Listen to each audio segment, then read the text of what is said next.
Hey guys. This is part 6 of What If Naruto Can Level Up.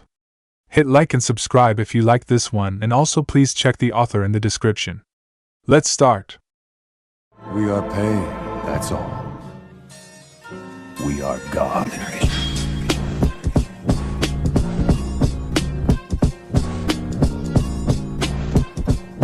Chapter 16, One Step at a Time. What the fuck do you mean he stole the scroll of seals? Iruka winced as he listened to the woman. Anko's bellow was so loud he wouldn't doubt that it reached Suna one country over. Like I said, Naruto stole the scroll of seals. We have eyewitnesses seeing Naruto jump from the rooftops carrying a large cylindrical object on his back, he informed the woman. We didn't think much of it at first because we thought he was pranking someone, but then 10 minutes later the alarm goes off and many are being told to find him since he stole it. Anko frowned as she processed the situation. Yumino, you and I know this isn't making any sense. Naruto's a prankster, and slow at times, but why would he want to steal the scroll of seals? Also, where the fuck were the Anbu to stop him in the first place? Iruka's eyes widened. At the moment the man was letting his sense of duty and emotions cloud his thinking. All that mattered was getting Naruto, and one of Konoha's most valuable treasures. But what Anko said made sense. The scroll was and is one of the most valuable objects Konoha had. Naruto had improved by a great deal, but even then he shouldn't have been able to get the scroll of seals this easily. Furthermore, there was nothing to gain from stealing the object. This all led to one thing. Oh no, Iruka paled as he pieced the whole thing together. This is a setup. A diversion. Naruto's being used as a scapegoat, while the real thief's run off. Kami knows by now. The Chunin considered himself a talented censor, not the best but not the worst either, but even his sensing abilities had their limits. Luckily, the amount of time he spent chasing and finding Naruto over the years during one of his pranks made it so Iruka knew the feel of the boy's chakra signature instantly. We need to find Naruto before anyone else does. While some ninja would follow protocol and capture the boy, the man wasn't blind or dumb enough to know that some ninja were clouded by their emotions. Accidents happened, as some would say. Concentrating as best he could, and widening his senses as much as possible, it took Iruka a few seconds before he managed to find a trace of Naruto's chakra, found a trace on his chakra signature. But we need to hurry and find him, the man said. His sensory ninjutsu had limited range, but it allowed the man to find lingering chakra signatures and images of others within his range. While it wasn't perfect, it also allowed him to track down others whose chakra he was familiar with. Leaping towards the chakra signature's direction, both Shinobi and Kunoichi made haste to try and find the blonde Uzumaki, hoping to get there before anything bad happened to the young boy. Gaki, you'd better be okay. With Naruto bore a look of confusion, hurt, and betrayal as the Chunin Kunoichi before him stabbed his chest. Mariko herself had tears in her eyes as she wedged the kunai further into him. This is for Mizuki, demon! She cried. Only for the blonde to go up in a puff of white smoke. What? Mariko's eyes widened as the blonde shinobi disappeared from her. The woman hardly had any time to react as she was forced to dodge a hail of kunai towards her position. So focused was she on dodging the lethal airborne weaponry did she fail to notice the shadow above her. Banrai! Heavy thunder! Naruto shouted as he struck at the woman. The Chunin managed to evade the full blunt of the attack but was still clipped pretty well in the shoulder. Gaha! The woman screamed as her shoulder had become dislocated. Her concentration wavering from the pain caused her to go poof to reveal someone other than Mariko. Who are you? Naruto demanded the woman before him. The woman, glaring hatefully at him, had dark eyes and long black hair which she wore braided down her back with jaw-length bangs, framing either side of her face. The woman currently wore a short-sleeved blouse, over which she wore a flak jacket and shorts and bandages around her legs. Tsubaki, demon! The Kunoichi snarled at him hatefully. And you'll pay for killing Mizuki! Truthfully, this wasn't what was supposed to happen. Through some well-placed wording and her own dislike for the Kyuubi, Mizuki had convinced his lover to leave Konoha with him. Originally, Tsubaki was supposed to find Naruto and bring him in for stealing the scroll of seals to give him ample time to escape. Afterwards she would meet up with him and start their new life elsewhere. To do this, Tsubaki had taken on the guise of the Hokage's secretary, one of the few people who liked the demon and one of the few that the demon trusted. The woman knew Mariko from casual acquaintances, and with her own skill in mimicking others, taking on her mannerisms wasn't too difficult. While Mariko was also a chunin, she was more suited for office work than field duty, and Tsubaki easily subdued the woman. Taking on her guise and approaching the Jinchuriki to get him to go back to Konoha, however, was where everything went wrong. Of all the things she expected to find, seeing her lover dead along with a young boy was not one of them. Tsubaki was known for being a rational thinker, but now only one thought raged on in the woman's fractured mind. Revenge. Megan, Kokoni Erase no Jutsu, demonic illusion, false surroundings technique. Tsubaki suddenly declared. Despite being a chunin, neither ninjutsu or taijutsu had ever been Tsubaki's forte, and therefore her ability to use some of the more powerful and destructive techniques was out of reach. To compensate for this, the woman had turned to the more subtle arts such as tentojutsu, genjutsu, and other skills that required more fineness than power, and found her calling.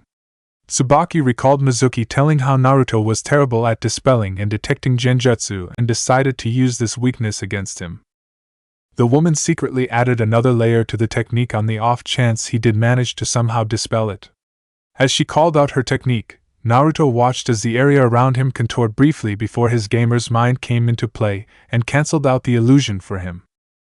The boy watched as Tsubaki ran into the woods and jumped onto a tree where she began healing her dislocated arm. She thinks I'm caught in her technique, the boy mentally smirked as he decided to play along. The blonde Jinchuriki was really loving his gamer's mind ability. While those who were 20 levels higher than him, and most powerful illusionary techniques wouldn't be stopped, gamer's mind still protected him from the psychological backlash. Naruto adopted a look of confusion and began to wander around aimlessly in the forest. All the while the boy kept an eye out on Tsubaki as she made her way towards him. Seeing her ready her tanto and making a dash for him, Naruto waited until the last second before he sprang his counterattack. In a burst of speed that caught her off guard, Tsubaki found herself in Naruto's grip before he lashed out with a vicious kick. The woman felt the air rush out of her body as she was sent soaring into the sky. Abrozukyo, hazy moon night! Naruto shouted as he unleashed a flurry of slashes on the chunin. With her only able to see the afterimage of the sword, his movements were a blur, and the kunoichi was unable to keep up with them. Tsubaki continued to cry out in pain, both because she had yet to recover from the attack he landed on her, and as he rained blow after blow on her body. However, the woman caught her break and she kicked outwards and threw off Naruto's momentum. But by the time she landed on the ground, the woman was forced to a knee as the various cuts she had flared up. To make matters worse, the woman's vision began to fog up and she felt her muscles go limp. You ain't going anywhere, lady, Naruto smirked as the poison, courtesy of Anko, he had coated on his sword after bringing down Mizuki, began to take hold. It was non-lethal. Anko didn't doubt he'd do something accidentally stupid with it, so the woman would live but be unable to move for the next little while. Tsubaki grunted and gritted her teeth in defiance, as the poison flowed through her veins. No matter how much she tried and no matter how much she struggled to move, the woman remained immobile before her vision began to dim. Damn it! Were her final thoughts as she finally succumbed to poison. Naruto released a sigh of relief as the woman went down.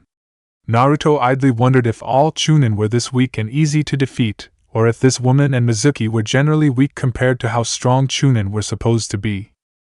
Then again, both of their levels were 19 and 21 respectively compared to Iruka's 27, so Naruto was closer to their levels than Iruka's. Taking out some wire, one that had chakra-suppressing capabilities, Naruto bound the chunin as tightly as possible. Ninja were known to escape from regular binds relatively well, so Naruto wasn't taking any chances. His detection skill kicking in, Naruto spun around as he spotted Hadamaru. Behind the Nikan were Anko and Iruka, but the boy didn't drop his guard. Gaki/Naruto. Both ninjas spoke simultaneously but halted as the boy kept up his guard. Naruto looked between all three simultaneously. While observe and detection skill were good, Naruto had found out from training that the skills could still be tricked by ninja who were stronger than him via henge or other skills. If someone closer to his level used a henja if his observe was at a very high level, Naruto wouldn't be fooled. Naruto? Iruka moved forward but was stopped by Anko. How do I know you guys are really who you say you are? Prove it! Naruto demanded. Before Iruka could think of something to say, Anko intervened. I showed you my breasts in your apartment a week and a half ago. You fainted and I drew magic marker penises on your face. You had to use a henge for a few days before you finally got it off, she smirked. Yeah, you're Anko, alright. Naruto knew that no one else would be that blunt. Though Naruto had said Anko showed him her breasts, not once did he state when or where. Could have left out the last part though, he grimaced. Trying to get the drawings off his face had not been a walk in the park. You mean he was telling the truth when he said that? Iruka had his doubts, but hearing it from the horse's mouth was mind-blowing. Just how lucky was Naruto? Before the thought could go any further, Iruka spotted the downed form of Mizuki and his lover Tsubaki. Naruto, are they? The boy shook his head, much to Iruka's relief. Nah. The crazy lady's knocked out from poison and Mizuki fainted from blood loss. They're fine. Hibachi though, Naruto began as he glanced at the deceased academy student. Iruka could only look on in abject horror as he saw the state of one of his student. It was evident that Hibachi's death had been a painful one, judging by the look in the boy's eyes and the vicious cut along his throat. Iruka's arms shook with fury as he looked at both his former comrades. Both were so vulnerable at the moment, and all it would take was a single slash, and they'd be dead. No one would miss the traitors, he thought. But then I'd be no worse than them, he realized. Besides, death is too good for them.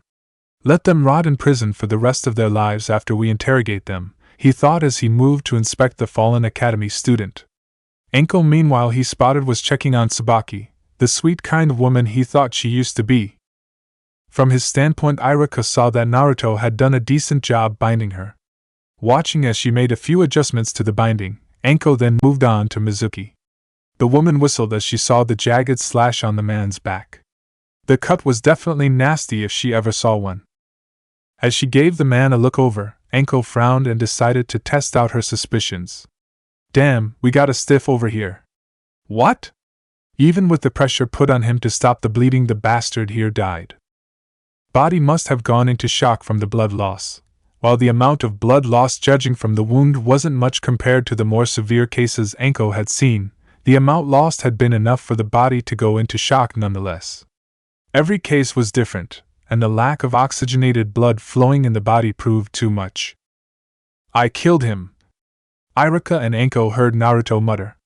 Shit, Anko cursed as she realized that this was Naruto's first time killing a human.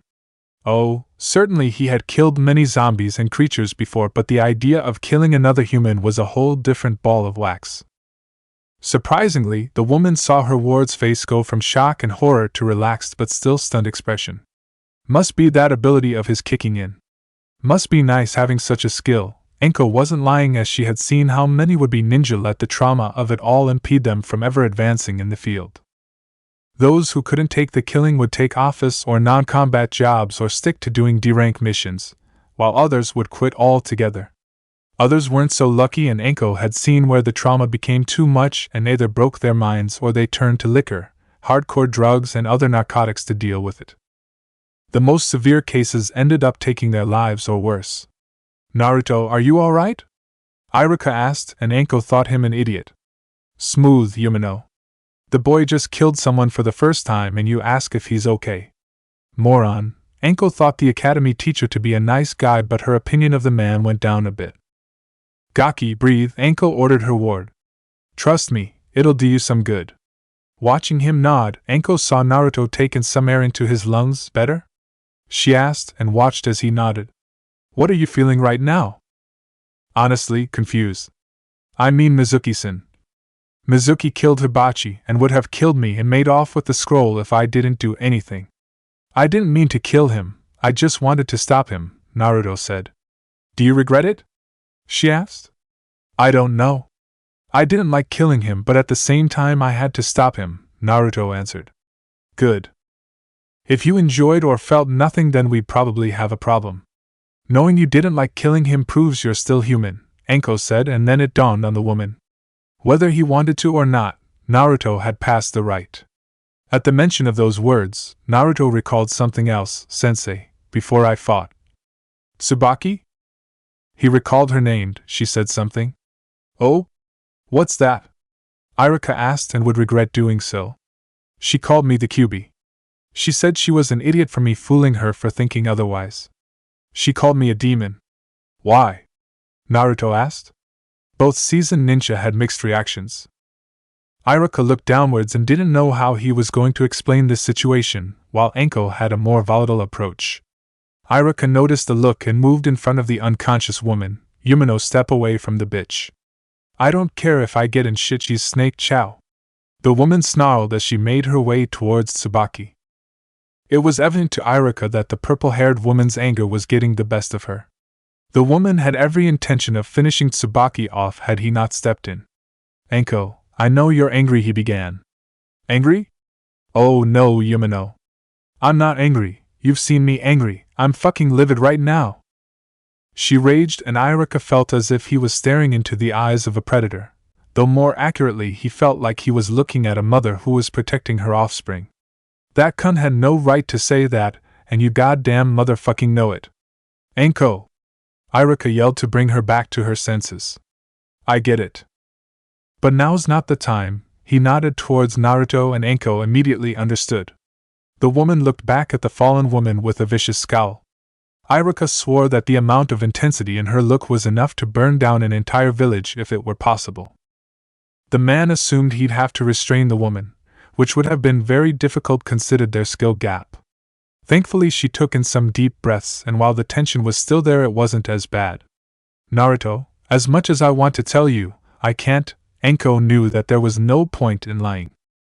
5 months back lying would have been an option. Now it wasn't. We're going to have to see Hokage-sama about this. Quest complete. Fight or die.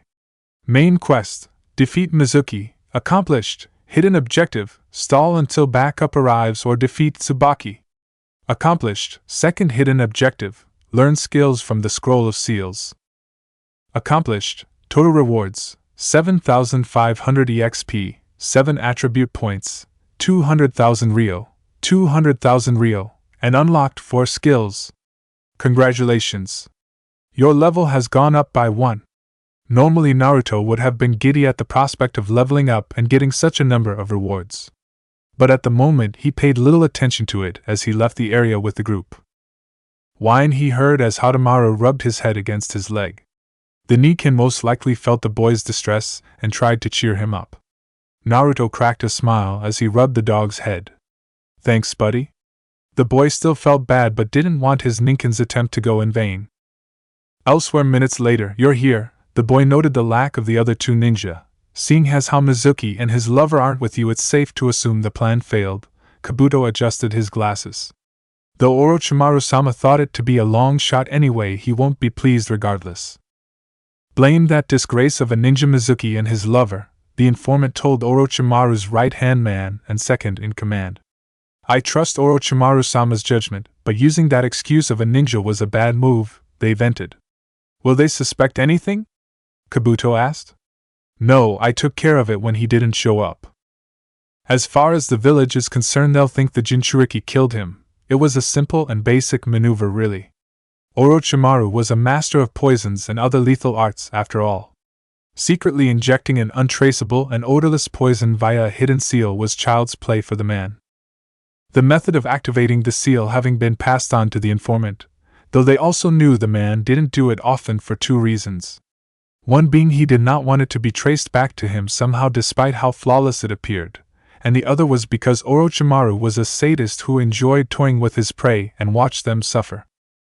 Oh, the man knew how to kill another swiftly and before they even realized they were dead, but the man preferred to prolong the agony his prey felt.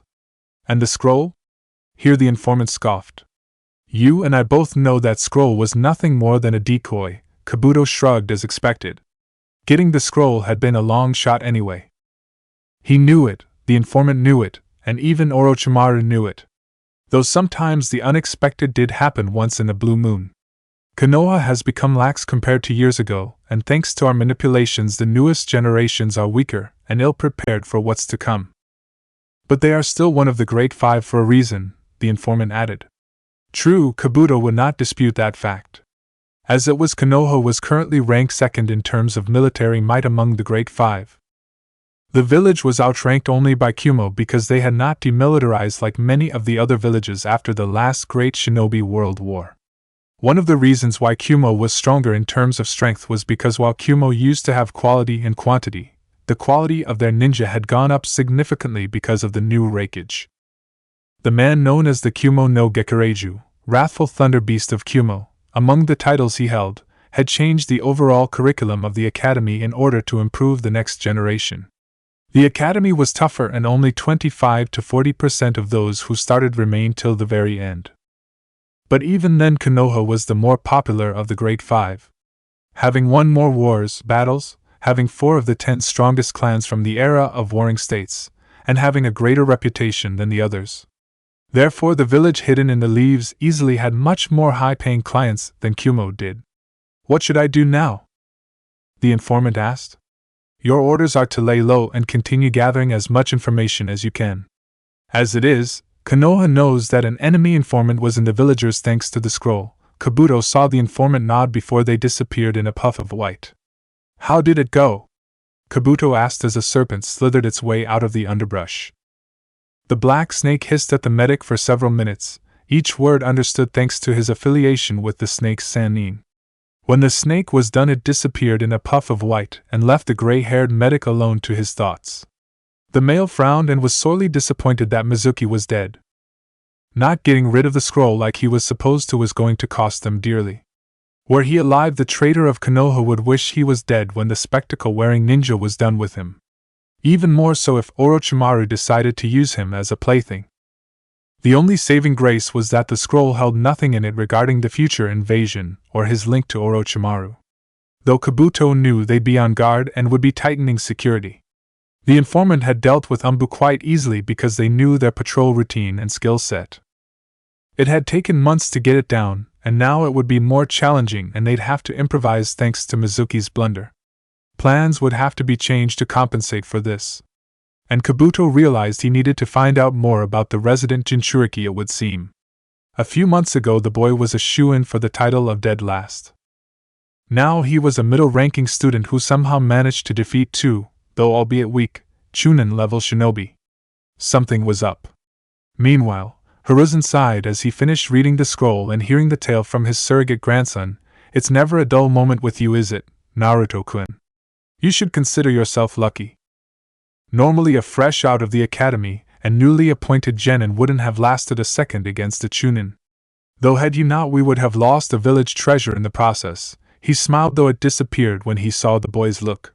You did the right thing, Naruto. Even if killing Mizuki was an accident, the man would either have been executed anyway for trying to steal such a valuable artifact or be sent to the Konoha Correctional Facility like Tsubaki. Is what she said true, Gigi? Am I really the Kyuubi? The boy was actually scared of what the answer would be. No, Naruto-kun, you're not the Kyuubi, he sincerely informed the boy. Naruto looked somewhat relieved but gave him a look. You don't believe me, do you? Gigi, Naruto began but was stopped by the elderly Hokage.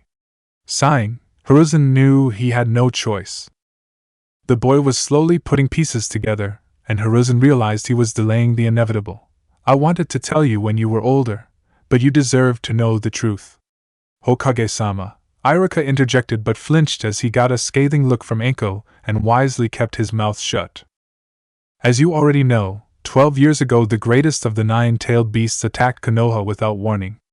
Konoha fought this monster with all its might but it was futile and many perished that night.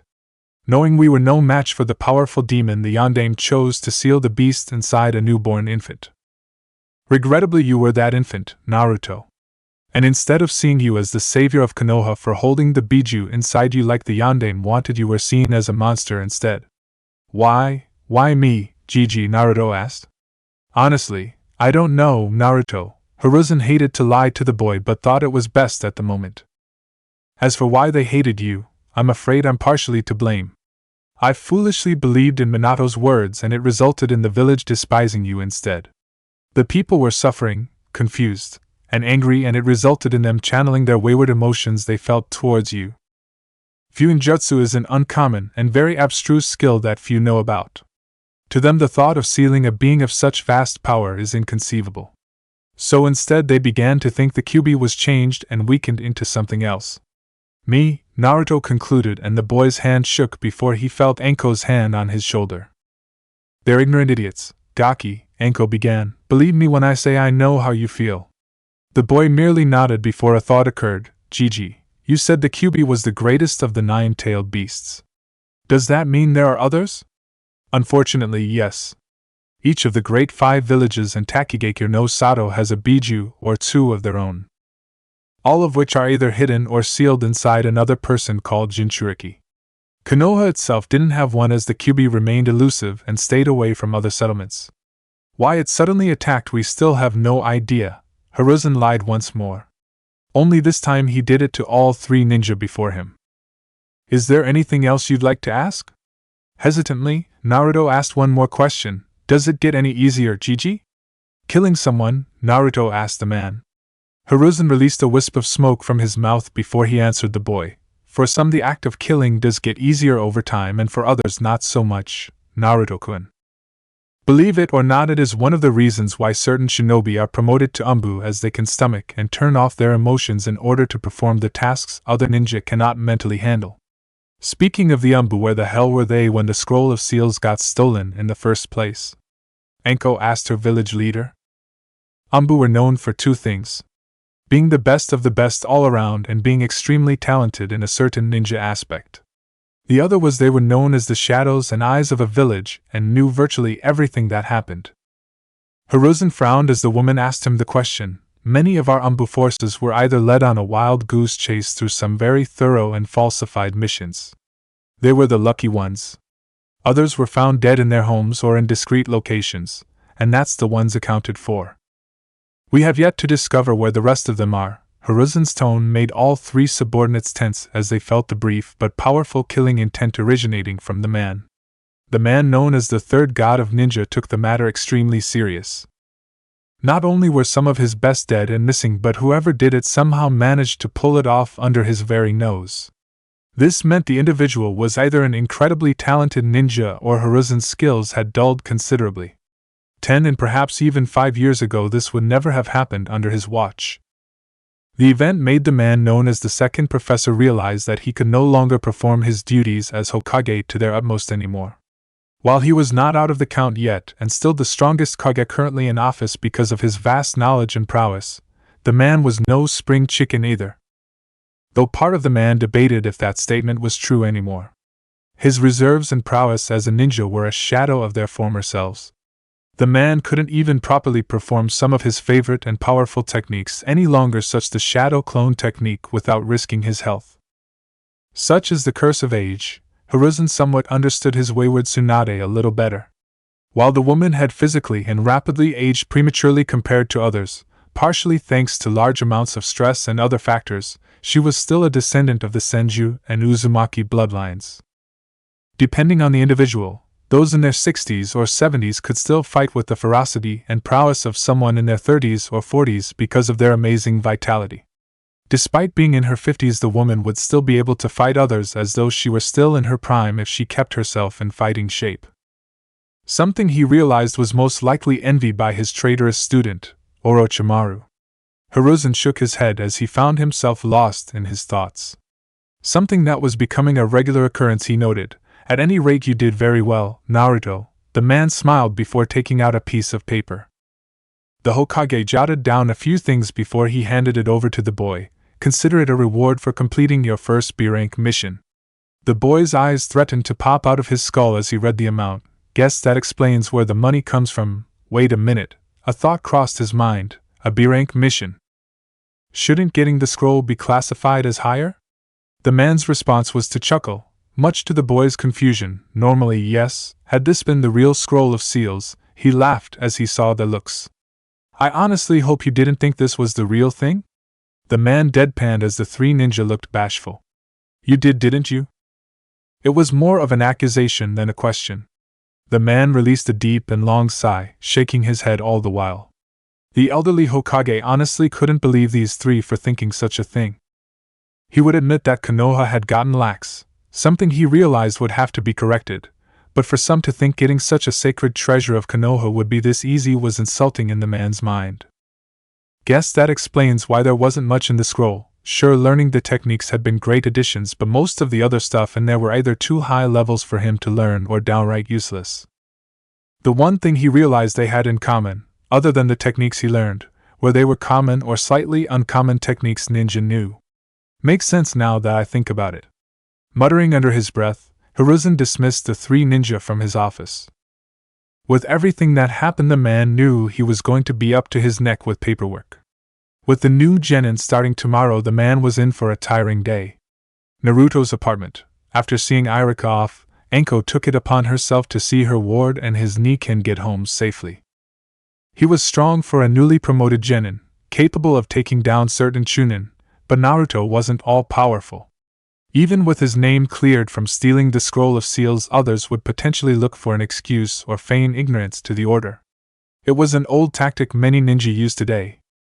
Entering the building and his place of residence, Naruto and Anko checked around and found nothing out of place. As she was ready to take her leave, Anko briefly spotted a look on the boy's face. "What is it, Gaki?" The boy remained silent. "All right," Anko shrugged and made for the door. "You said you knew how I felt," he began, and Anko closed her eyes. "What did you mean?" Now it was Anko's turn to stay silent. The woman contemplated whether or not she should tell him the truth. "It's okay. Forget I asked," Naruto said, but was stopped by his mentor. "No, you've earned my trust, Gaki, and that ain't something I give lightly." The woman gave him a look and the message was crystal clear. Betray her trust and he'd live to regret it. "But I suppose you've earned the right to know." "Arf." Hadamaru barked. "You too, Puchigaki," the little Niken puffed out. Anko leaned back on a wall before she began her tale. "Well, to start we have to go back years ago. Like you, I'm an orphan. I never knew my parents, doubt I ever will, but I've made peace with it. Despite that, I was talented compared to others 3 years older than me, and was I taken under an apprenticeship by Orochimaru of the Sannin." Here Anko adopted a look of fury and anger the likes of which either Naruto or Hadamaru had ever seen. The woman was also subconsciously leaking a small but potent amount of killing intent as well. Seeing their frightened looks, Anko eased up a bit on the scowl and reined in her anger as best she could. "Anyway, as you can imagine, being taken under the wing of one of the legendary 3 ninja came as a surprise. Orochimaru of the Sannin was one of the most powerful ninja of his time, and for him to take an orphan as an apprentice was like a dream come true for anyone. He taught me everything I knew. Hell, he even let me sign the summoning contract for one of the most powerful and famous summons known. I saw the man as a father I never had, and the bastard fucking used and threw me away like yesterday's trash." The moment she yelled did Anko's anger come back full force, and the woman lashed out. The action left a sizable hole in the wall as her fist made impact. Hadamaru and Naruto both ducked for cover as the woman vented her frustration. It was evident the woman felt strongly about her former master. "But that's not the worst of it," she muttered. "The worst part is that I helped him despite the village suspecting him of doing horrible deeds. I thought they were idiots and jealous of him. I thought they betrayed him when they chose the Yondaime over him. I was devoted to the man and he exploited my loyalty." Here the woman moved away her hair and neck to show Naruto her mark. "See this? This is his mark. A cursed seal of incredible dark power, and out of the 10 that got it I was the only one who survived. Even then he tossed me aside. When I got back to the village, almost everyone saw me as a traitor and spy. Friends I had turned their backs on me, and others saw me as nothing more than trash. When I got older, several saw me as a whore or slut and made advances on me, willingly or not. Sure, I don't help my case dressing like this, but I like the way I look, so they can go fuck themselves." Anko stopped as she realized she was getting off key. "Anyhow, to make matters worse, this cursed seal I have somehow hampers my skills. Guess the bastard put in an extra function on the off chance I betrayed him, but who knows? I became a chunin at age 12, that's pretty young. I could learn and perform techniques a hell of a lot faster than most. All that went away the moment this seal was slapped on me. The only way I'd get access to my full power, and then some, is if I use the damn thing," she said, chuckled darkly at the irony of it all. Ever thought of using it? Naruto asked. That would be unwise, Naruto-san, Midori butted in. The curse seal of heaven was said to have been Orochimaru's most powerful curse seal at the time, and most likely he has improved it over the years. Anko-chan only ever used it once unwillingly, and it gave her incredible power greater than most jonin. But it comes at a price. The power is like a drug. Addictive and unforgiving in its nature, the seal promises power at the cost of one's sanity and will. She became a berserker during her fight and could not differentiate between friend or foe. It was her first and only time she used it. Through her willpower and the aid of another sealing technique, Anko suppressed the cursed seal, and over time it receded. The dark power is still there, but Anko no longer hears the whispers and promises of power like she used to. I'm guessing removing it is a no. Believe me, I've tried everything to get rid of this thing, but Jiraiya of the Sannin, Orochimaru's former teammate, and our only resident Fuinjutsu master, said that getting rid of this thing was beyond even him. The only person who probably had a chance to remove it was man's student the Yondaime. Even then, though, the man doubted even Namikaze Minato would have succeeded. With little info on the seal, the man concluded that there are only 3 potential ways to remove it. One being I die, and fuck that.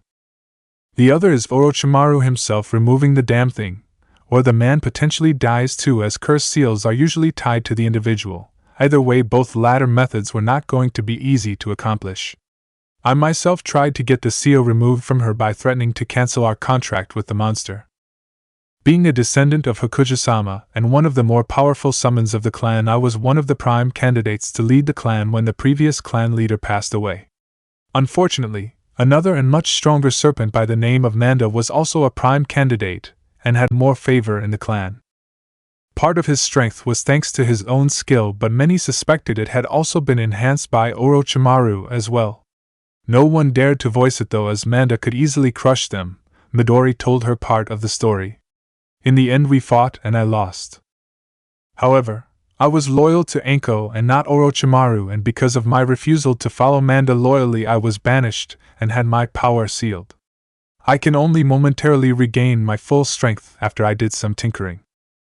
To add insult to injury, Anko has since lost the ability to summon the more powerful serpents of my clan and can only summon the smaller, common fodder variants. Midori scowled. And that's our story, Gaki, Anko informed her future genin. Got anything to add or say? Yeah, this Orochimaru and Manda are assholes. Naruto's response made both Anko and Midori blink before they burst out laughing. Oh man, I wasn't expecting that. Anko wiped away a tear. You got balls of solid steel, Gaki. But make no mistake, assholes they are, but those two are strong as hell. The man was a candidate for the position of Yondaime Hokage after all. Had Minato-sama not done the deeds he did during the war, or Hatake Tsukumo not taken his own life, Orochimaru would have been a shoo-in for the position. She gave the boy an all-knowing look. Naruto paled slightly. Truthfully, the boy had intended to deliver some payback if he saw the man. A fact he didn't doubt crossed through Anko's mind. However, hearing that he was a former candidate for Hokage pushed those thoughts aside. The blonde ninja wasn't the smartest individual in the world, but even he knew that Hokage candidates were incredibly powerful ninja. Naruto was humble enough to know that despite his increase in strength, he was nowhere near that level of prowess. The boy didn't doubt that people in that power range were possibly between level 80s at worst, or even higher, and it would take him some time before he reached that level. Listen, Gaki, if we ever come across the bastard, run as fast as you can and use every trick in the book you have to get away and pray that it works. If there was one weakness she knew about the man, it's that he loved toying with those weaker than him. At times he'd let his victims go as a form of mental torture, while other times he'd get bored and simply end the whole thing. Ditto. Now it was Naruto's turn to give her a knowing look. Whether or not she chose to acknowledge it was unknown. Bidding him a good night, Anko left the apartment, and Naruto and Hadamara prepared themselves for bed. Quest complete. Trust earned. Anko and Midoro. Main quest. Earn Anko and Midori's by gaining the reputation level honored with them. Accomplished. Rewards. 6,500 EXP. Plus 5 attribute points. Past revealed. Future special quest unlocked. The next day, the sound of a hammer striking metal was heard as Naruto and Hadamara entered Tetsumara's store. Both felt the increase in temperature reach them and assumed the forge was going very strong at the moment. Keep hammering. That order's got to be ready by tomorrow. The boy heard Tetsu yell as he appeared at the counter. Sorry about that, kid.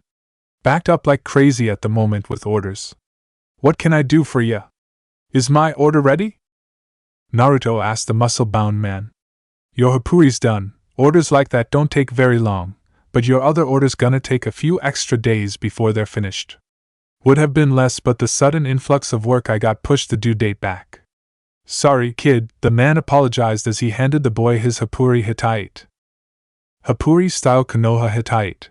Common quality armor durability 50-50, a custom-made headband with the kanji for fire on it that is composed of a metal plate that covers the top and sides of one's face along with a band of cloth to keep it in place. Forehead protectors are worn by shinobi and are engraved with the symbol of their hidden village to demonstrate their allegiance. Defense: 25 bonus stats plus 100 additional REP per successful mission with Konoha. Must be loyal. Naruto smiled as he put the happuri Hittite on his face. Though bummed out that he wouldn't be able to wear his new armor when he got his photo for his shinobi registration, the boy was happy he managed to get his forehead protector. The headband being mandatory for the photo, as otherwise he'd have to wear a spare one. As he prepared to leave, a thought occurred to the blonde-haired boy. Hey, Testu, quick question. Shoot. Anko told me about the various chakra metals there are, and I was wondering if you knew how to make weapons out of elementium? It wasn't the most subtle ways of asking, but it was one way of getting the conversation started. SHHHHH. Tetsu appeared before the boy and clamped his hand on his mouth before Naruto had time to react. Rule number 1. Never talk about chakra metals in my store out loud. Especially when Tenchan is here. Luckily she was out on a mission with her team, but one never knew when she'd pop up. Professional as she was, the man lost count of the many times Tenten went nuts over the various chakra metals and the prospects of turning them into weapons and tools. The girl was as bad as his late wife, Tenka. MHMHHPPHH, Naruto mumbled into the man's large hand, trying to pry the appendage away from his face to no avail. The boy breathed in some much-needed air as the man accidentally blocked his nose as well. Okay, get it, Naruto gasped before he took a moment to compose himself. But can you? The blonde groaned as he saw the man shake his head. It had been a long shot anyway. Sorry, kid. I'm good, the best in Konoha, but I'm not that good. Best I can do is make the finest weapons out of the purest form of regular chakra metal. Tenka said her great-grandfather knew the method, but the teachings were stolen and lost long ago by a rival clan. Didn't help that the old man and those who knew even a bit of the procedure were killed before they could pass it on. The clan was pretty damn thorough, and only Tenka's grandfather managed to survive before he settled down in Konoha. Damn. You know anyone else? He asked the man. Sorry, kid.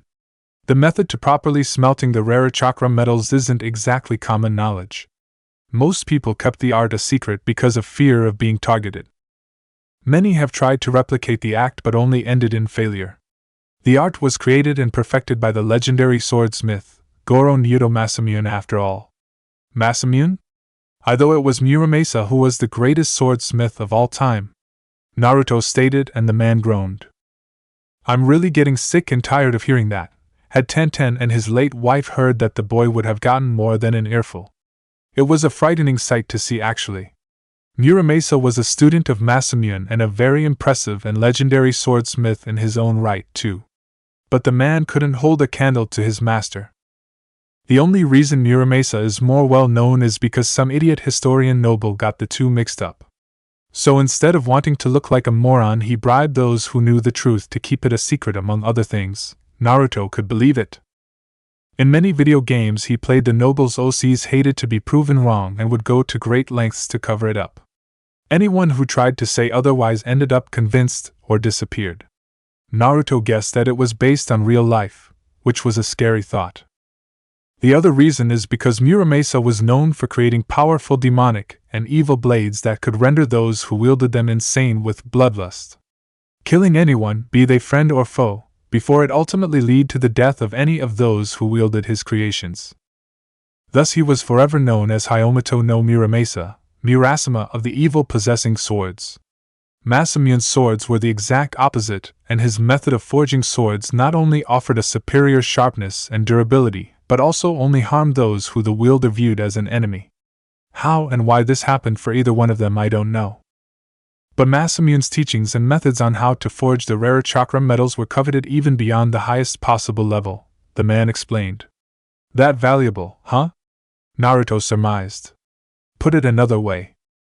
If a person made a sword out of the purest grade elementium or the other rare chakra metals using Masamune's method, and depending on the outcome and fame it got, you'd be able to afford buying a large mountain, maybe two, rich with gold or diamond mines and still have leftover money to live a life of luxury. The only other item I recall having that kind of worth was the Shodai Hokage's necklace, the man elaborated, and the blonde almost fainted upon hearing those words. Quest alert! Birth of a legendary weapon! Main quest: find the lost teachings of Masamune and get someone to forge your elementium into a sword of your choosing. Hidden objective? Main quest completion: 2,500,000 EXP, 50 attribute points, plus 5,000 reputation gain with Tenten, Tetsu, sword of your choosing? Hidden objective completion? Failure, plus 100,000 EXP, unable to use elementium or accept, yes/no, wholly if you CK. Naruto realized he hit upon a potential jackpot. He already had one part of the quest completed with the ore in his possession. Sure, Anko said it was rare and extremely valuable, but not to this extent. Accepting the quest, he'd be a fool not to. Naruto made his way towards the Hokage building to take his photo. Sometime later, when is it gonna start already? Naruto whined as he waited for Iruka. The past few hours had been interesting to say the least. Having met and unwillingly gained a subordinate in Sarutobi Kanomaru. What kind of person decides they want to become your underling after you hit them on the head? Personally, Naruto thought the old man's grandson had a few screws loose, but either way he had gained an underling and managed to mess with that closet pervert of a teacher, Ebisu. The kid was a decent person, he guessed, and it could have been worse. However, when that had been done, he was stuck waiting in class. Unfortunately, waiting had never been one of Naruto's fortes despite patience being pounded into his head by his teachers. The blonde-haired ninja considered what was currently happening, or lack thereof, a waste of time. Wonder who I'm being teamed up with? He idly wondered. The boy's face took a sour turn as he didn't see Hibachi or his friends. Hibachi he knew had failed, but some of the others had passed the graduation exam. The blonde guessed that they were either excused for the day or they dropped out after hearing Hibachi's death.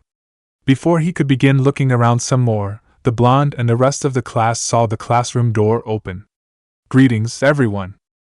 Iruka began quieting the room down. As some of you may have heard, a former student of ours was killed the other night by Mizuki-sensei. Normally I wouldn't be saying this on such a joyous occasion, but it's best you know of it now. Vigilance is what makes a shinobi. To be aware of the dangers and potential dangers that may occur. Without it, a shinobi is nothing more than an ordinary individual or dead.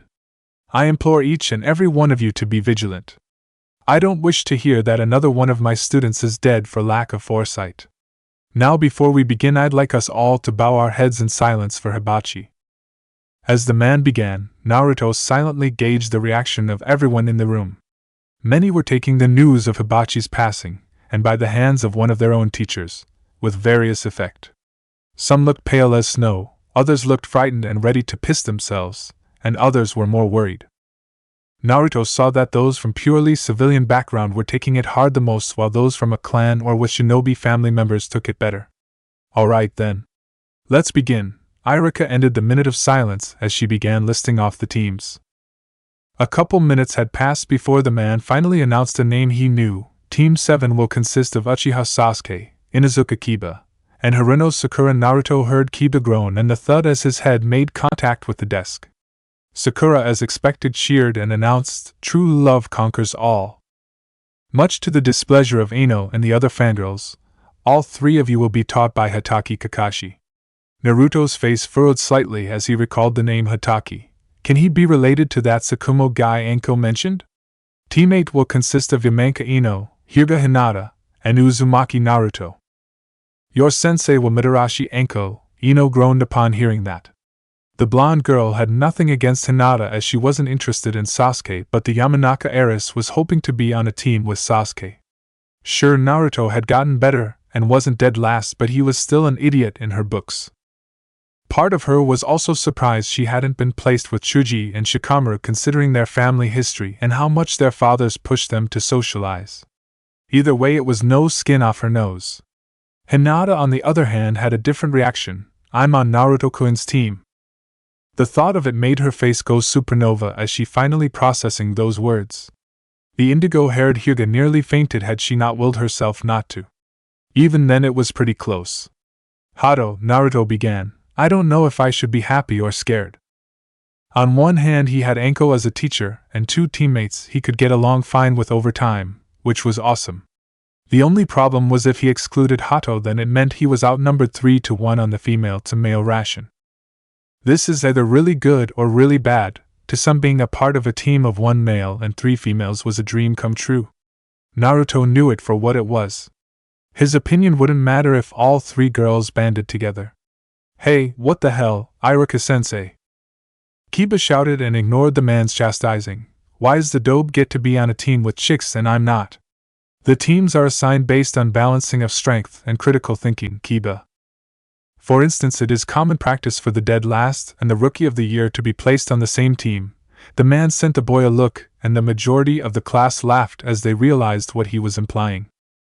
Moving on, Team 9 is still in circulation from last year, so Team 10 will consist of Shikamaru Nara, Akimichi Chuji, and Aburame Shino under Sarutobi Asuma. The man finished announcing the teams. I wish you all luck with your future teams, and as ninja. Your sensei will be here after lunch, so crash. Iruka and the class had little time to react as a window suddenly shattered in a shower of broken glass and wooden frame bits.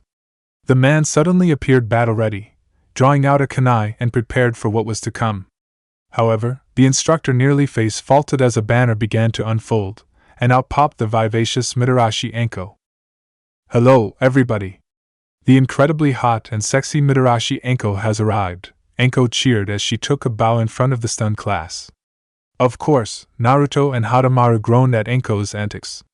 However, the blonde shinobi silently admitted that the entrance was kinda badass and made a note to ask for some pointers. Team 8, you guys have 10 minutes to get your cute little asses at training area 9. Team 7, you guys take an extra long lunch. Trust me, you're gonna be here a while. Laters. The woman announced, and then disappeared into a puff of white, leaving behind a flabbergasted classroom. Okay, I thought she was nuts when I saw her crash the tourney a few months ago, but she's like a female version of Naruto. Ino voiced her opinion and many couldn't help but agree. Hey, I'm not that bad. All the boy got was silence and blank stares. Besides, you'd better get used to it since we're on the same team, Ino groaned as she felt a headache coming on. Oh, and FYI, what happened is pretty tame compared to what she usually does. Naruto shuddered as he and his partner made their way out of the classroom. Hinata followed after her crush and teammate. Ino, however, groaned even more. Forget the headache, I'm gonna be having a fucking migraine during this ordeal. The blonde Yamanaka wept and had no idea how much her world was about to be flipped upside down. Neither did her other female teammate. Chapter 17. Welcome to the life of a genin. Naruto, Hadamaru, Ino and Hinata, recently known as Team 8, made their way towards the training grounds at varying speeds. Naruto and his Nikken partner were making record time and would easily be the first 2 there. Hinata wasn't too far behind the 2 males and moved at a decent pace, while Ino was last despite her decent speed. All 4 of them arrived at the training ground with a decent amount of time to spare. But none of them spotting their new Jonin instructor. She said to get here in 10 minutes, and she's not even here. Ino frowned at the hypocrisy of it. Some sensei she is. Ano, Ino-chan, you shouldn't take about Anko-sensei like that, the young girl stuttered. Hinata's right, Naruto's agreement made Hinata blush. Anko may be nuttier than a bat out of hell, but being lazy is something she ain't. Hell, I was honestly.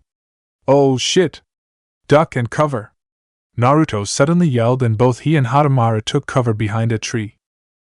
Ino and Hinata were still surprised by the sudden outburst, and had little time to react before a hail of kunai and shuriken made their way towards them.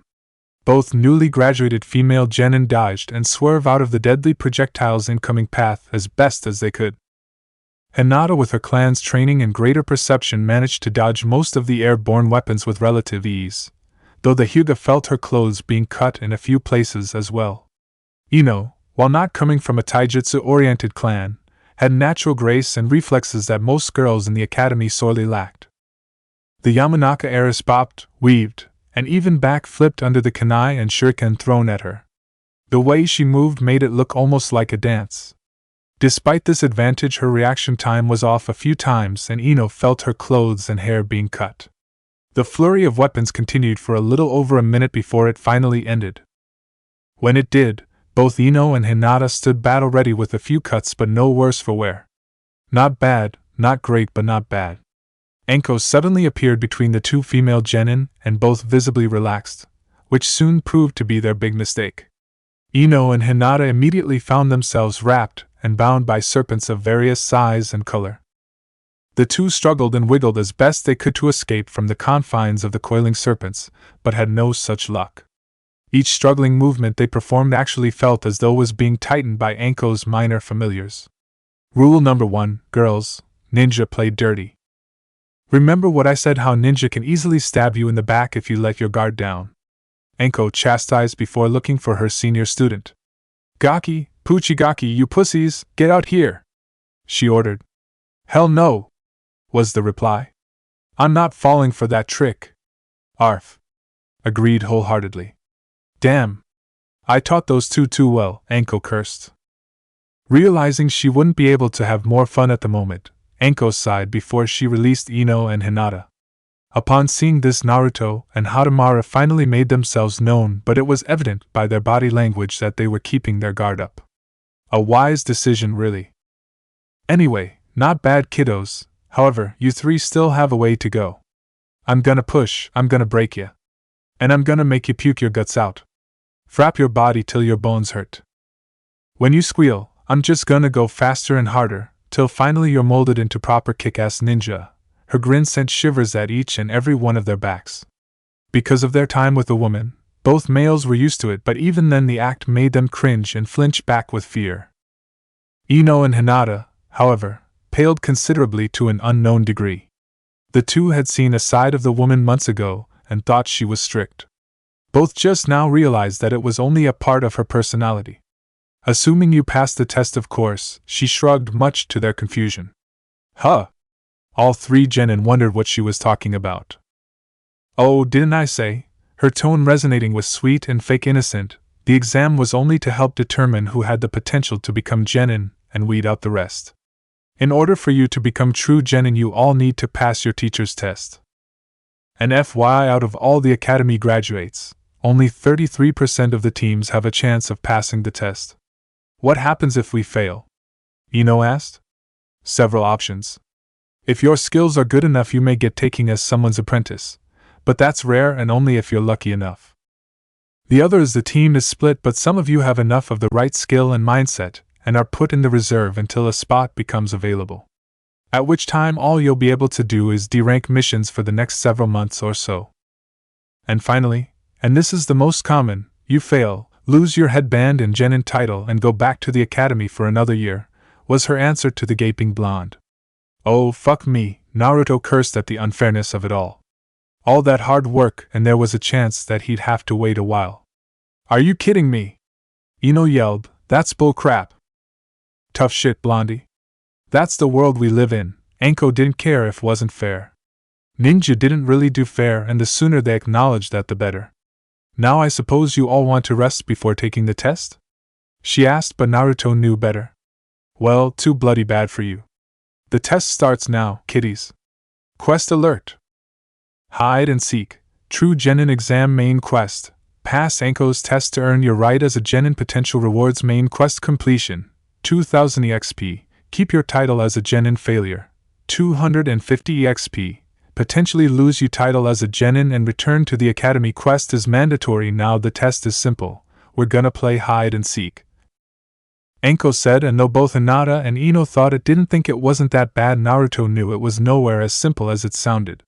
Fuck, both female teammates looked at Naruto, I've played hide and seek with her before. It's only gonna be fun for Anko and Midori. Midori? Both girls asked before they saw the head of a snake popping out from Anko's clothes.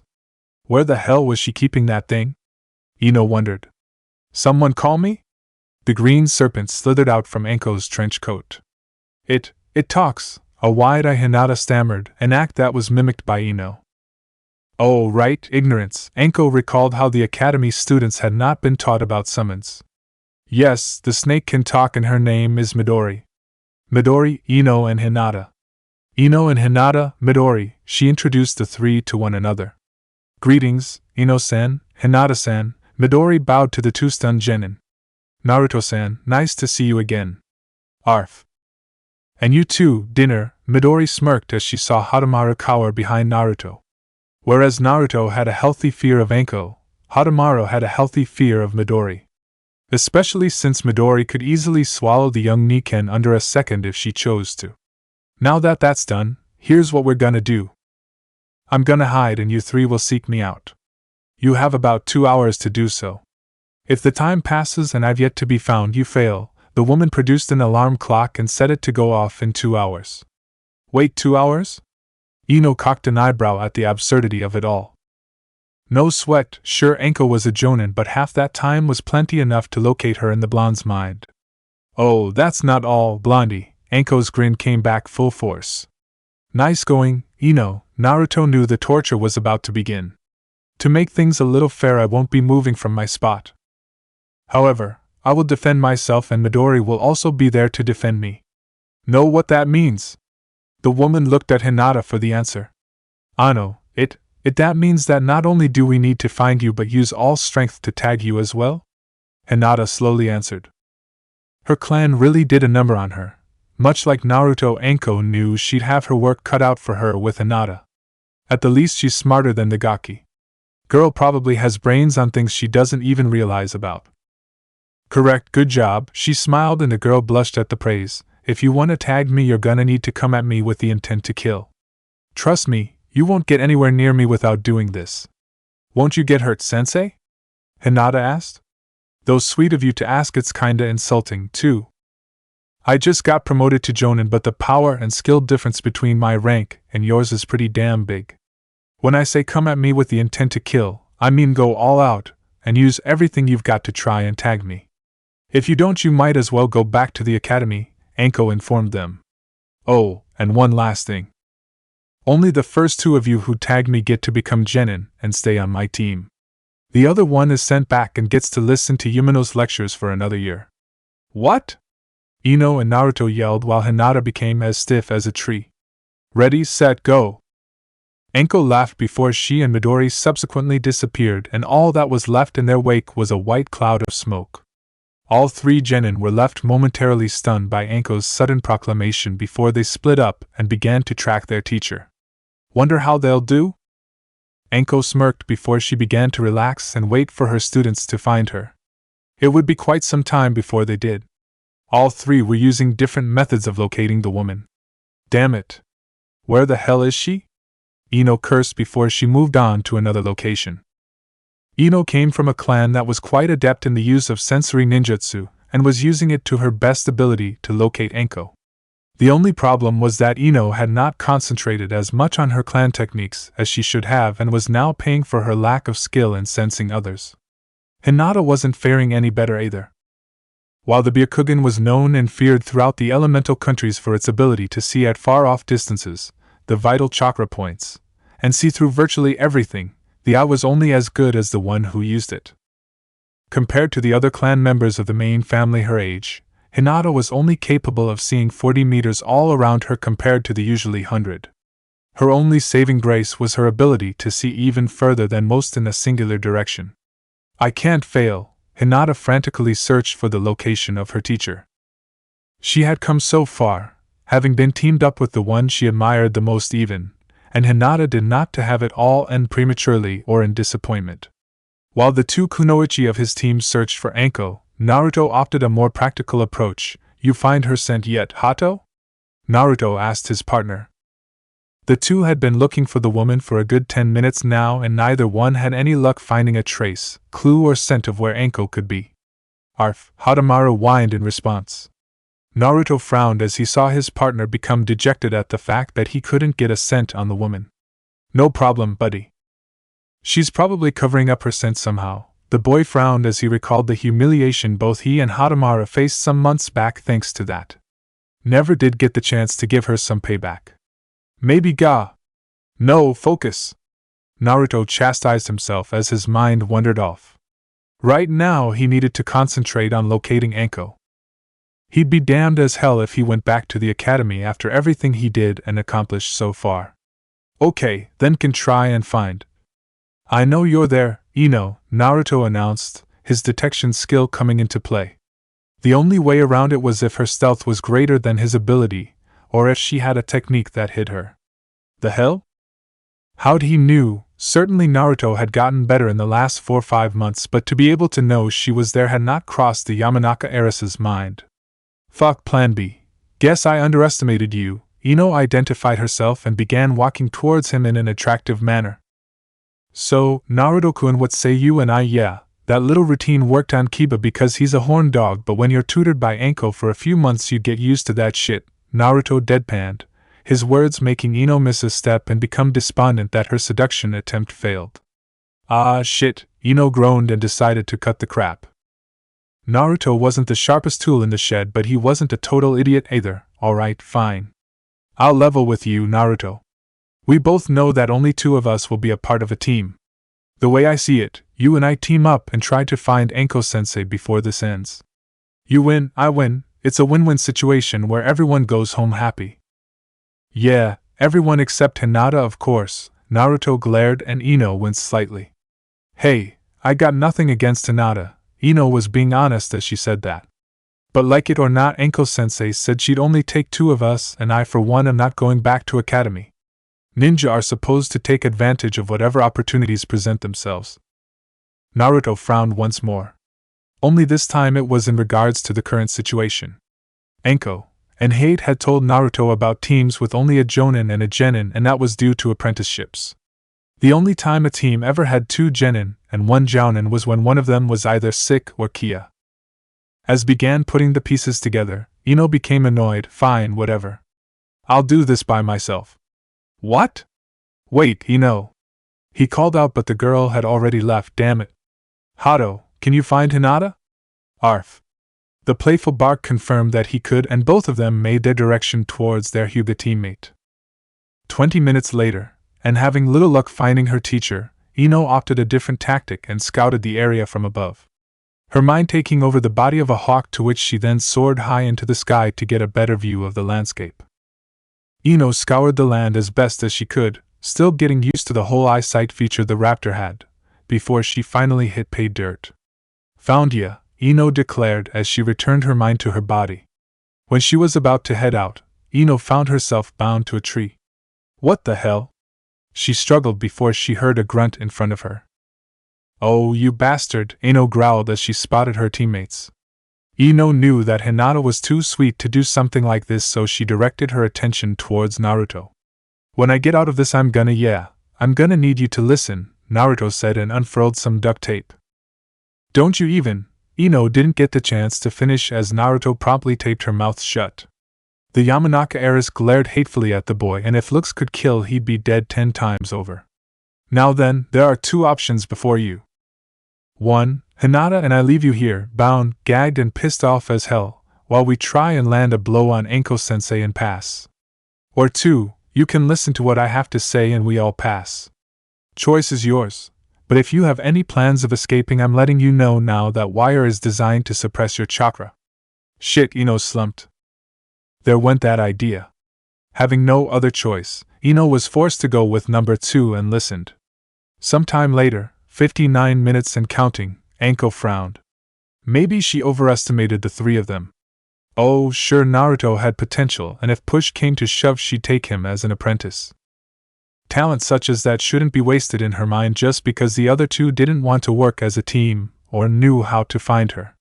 Then again, there's still time left, so, here we go. Rising up from her position, Anko spotted Naruto, Hadamaru and Hinata. At least two of them are willing to work alongside each other.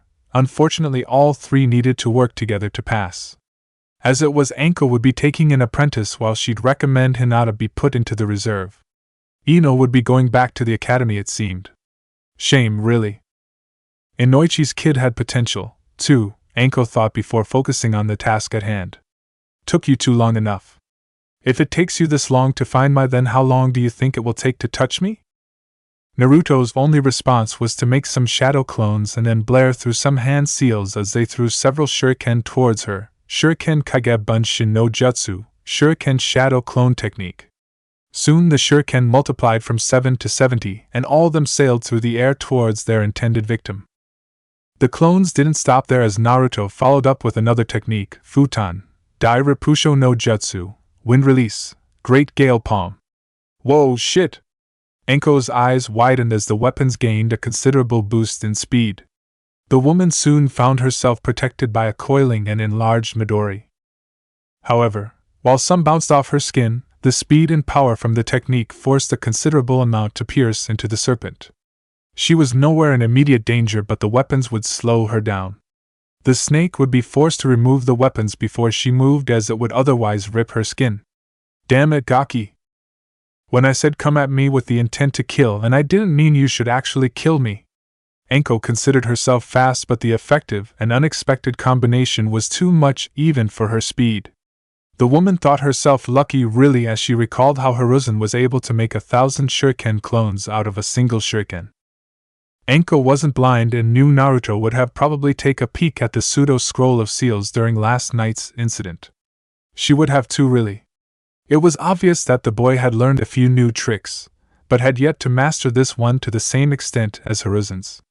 Alright, you wanna play rough. Let's play rough. Anko had originally wanted to give them a sporting chance, but the kitty gloves were about to come off. Anko blurred through some hand seals before she finally unleashed her technique, Seniai Tajashu, many hidden shadow snake hands. A large myriad of serpents of various sizes and color burst forth from the woman's sleeves as they made their way towards Naruto and Hinata. The lesser serpents all bared their fangs at the two genin in intimidation, and Anko smirked as she saw them falter a bit. While the technique was a bit overkill, the woman willed the snakes to merely bind them instead of sinking their fangs into their vulnerable bodies.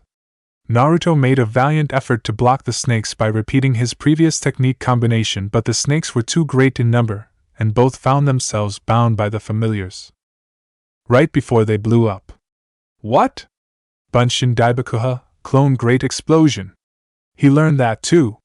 A wide-eyed Anko was not expecting that move and watched the gore, blood, and brain matter of the lesser serpents fly in every which direction. Anko would have been mad had it been a summon like Midori, but these cannon fodder serpents operated more so like their lesser common kin.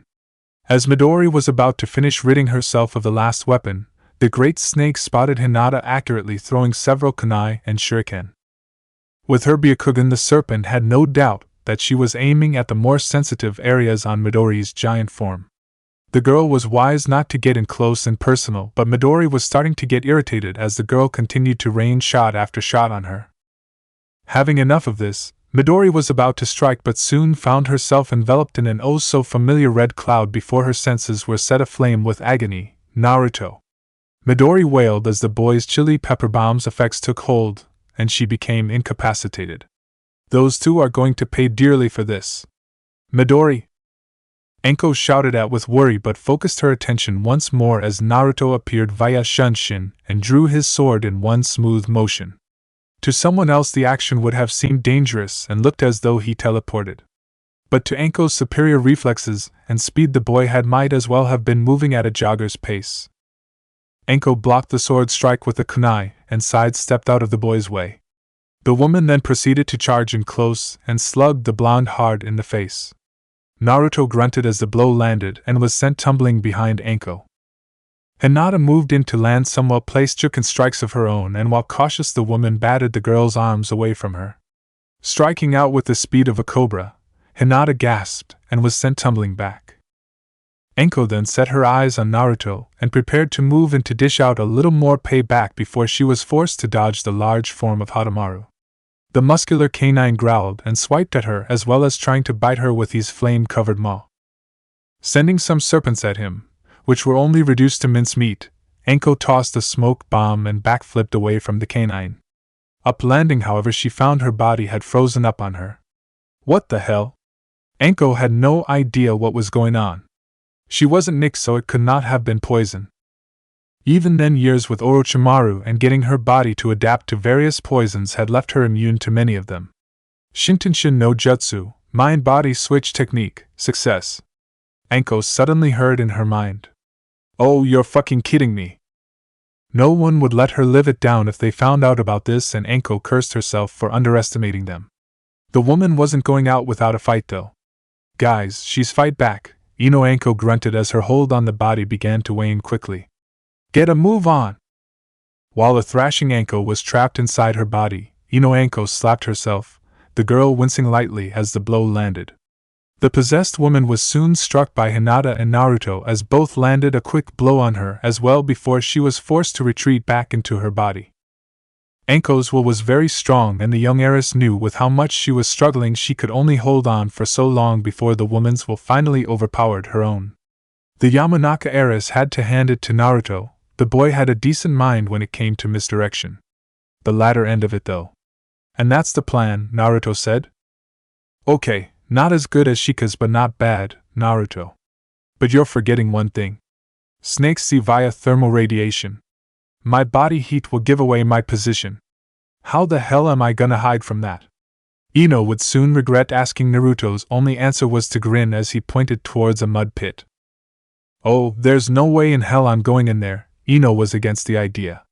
But with her body still bound and with Hinata to help him, the gossip queen soon found herself covered in wet dirt and other substances. Well, shit, Anko cocked a smile. Truthfully, she would have passed them even if they didn't manage to land a blow on her.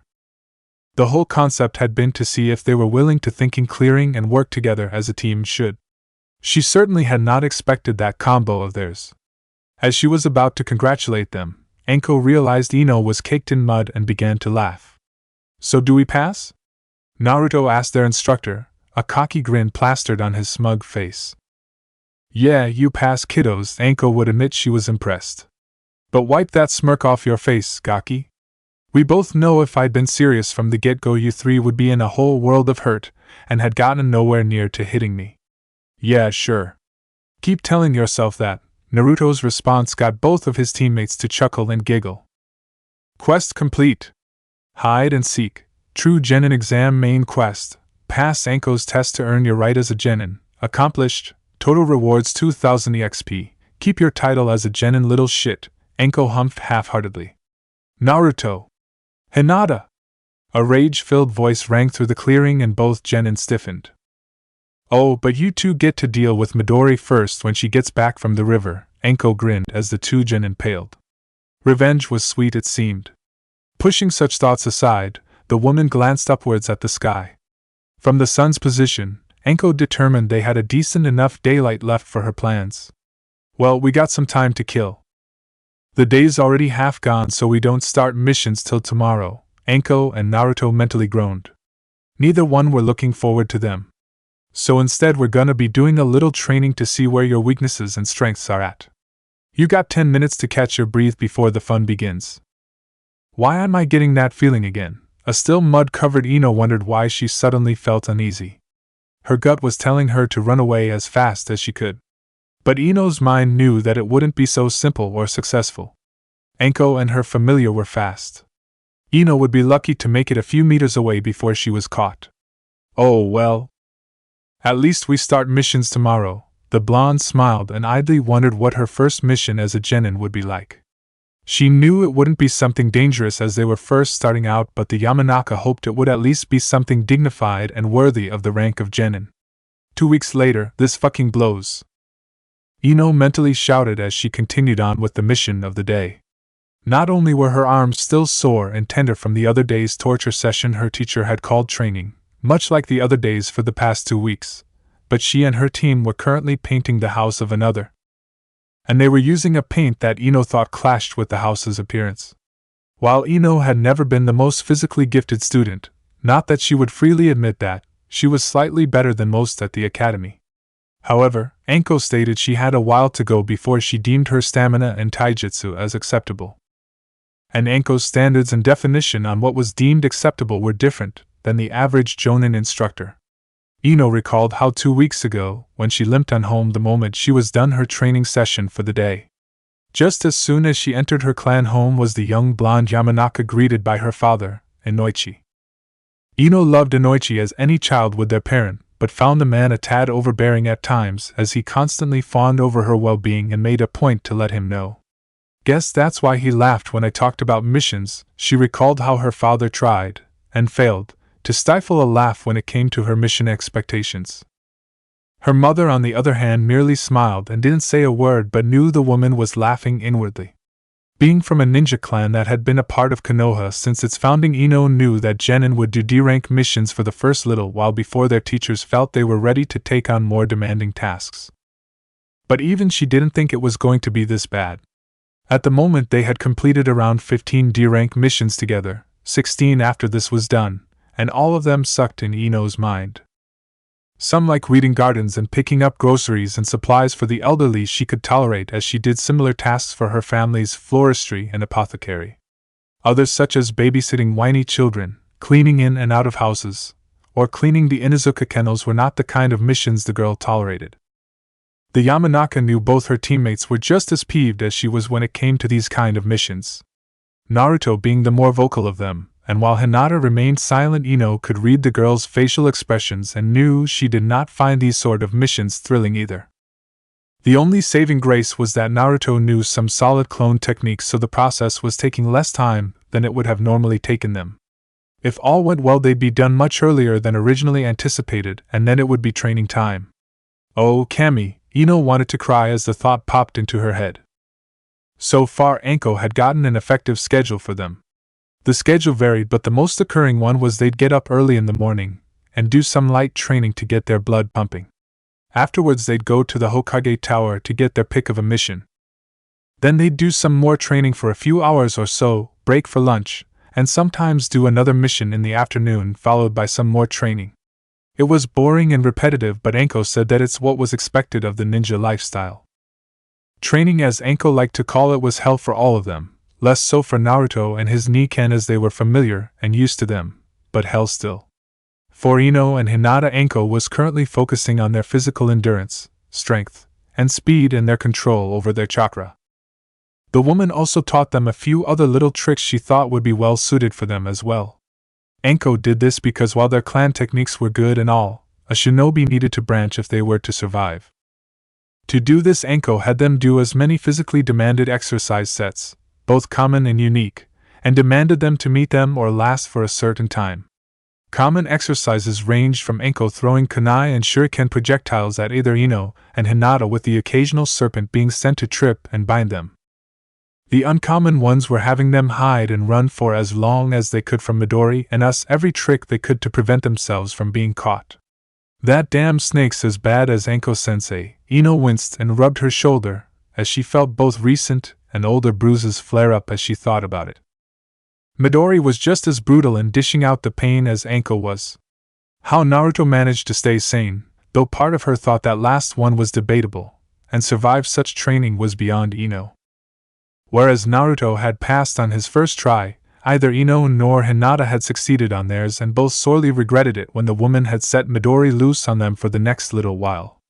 When that was done, the purple-haired menace then spared with teammates in taijutsu to fix and give out pointers.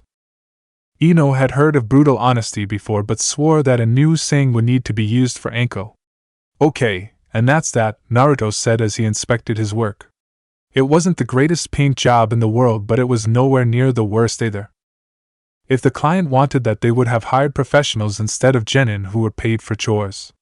After Anko was done inspecting the work of her genin with the client, the woman took out a scroll and received the person's signature as proof that the work was done to their satisfaction. Still too little early for lunch, Anko said as she looked at the sun's position in the sky. At the moment it was only 10 after 10, change of venue, kiddos. We're taking another mission before lunch today, Anko grinned as all three groaned. Just kill me now, Naruto moaned and wanted the torture to end. If there's a merciful kami out there, please strike me down. Oh, no you don't. If Hinata and I have to endure this hell, then so do you. Right, Hinata? Ino looked at her fellow teammate. Hi, it wouldn't be fair to us, Naruto-kun. Hinata blushed as she agreed with Ino. Like anyone, Hinata did not care much for D-rank mission, and having one less person on the team meant more work for Ino and herself. Anko didn't participate in the actual grunt work of the mission, merely collecting payment and supervising them. Though even then Hinata noticed that even their teacher had no desire to be there. Perhaps it was her mind playing tricks on her, but the shy Hyuga had the impression that the woman looked somewhat impatient and antsy. The way she secretly noticed her muscles twitch, or the way she looked else suddenly, it was as though she couldn't wait for the mission to be over fast enough. Does Anko-sensei not care for them either? Hinata pondered whether or not it was the case. For some reason she had the distinctive thought that it wasn't far off from the truth. Oi, Hinata! You okay? Naruto's sudden call broke Hinata from her musing, and the Hyuga realized she was lagging behind. You coming? Hi, Hinata responded to her crush and jogged over till she was behind their sensei. The young Hyuga hiding her blushing face from her crush. Hey, Pale Eyes, quick question, Anko's asked. The woman being who she was had come up with various nicknames for her students. Naruto was Gaki, Hadamaru was Puchigaki, Hinata was Pale's Eyes, and Ino was Blondie. Ino had not cared all that much for her nickname, but guessed it could have been a whole lot worse as nicknames went. Though weren't really original, she noted. Hi, Anko-sensei? The young genin wondered what she was going to ask. The Byakugan can see through anything, right? She began, and Hinata nodded. Does that include clothes? All three stopped as they processed the meaning of it. Huh? Oh, don't ask, all innocent. We all know you have your eyes on a certain someone. Anko grinned as Hinata became embarrassed. Who? Naruto asked, much to Ino, Anko, and even Hadamaru's embarrassment.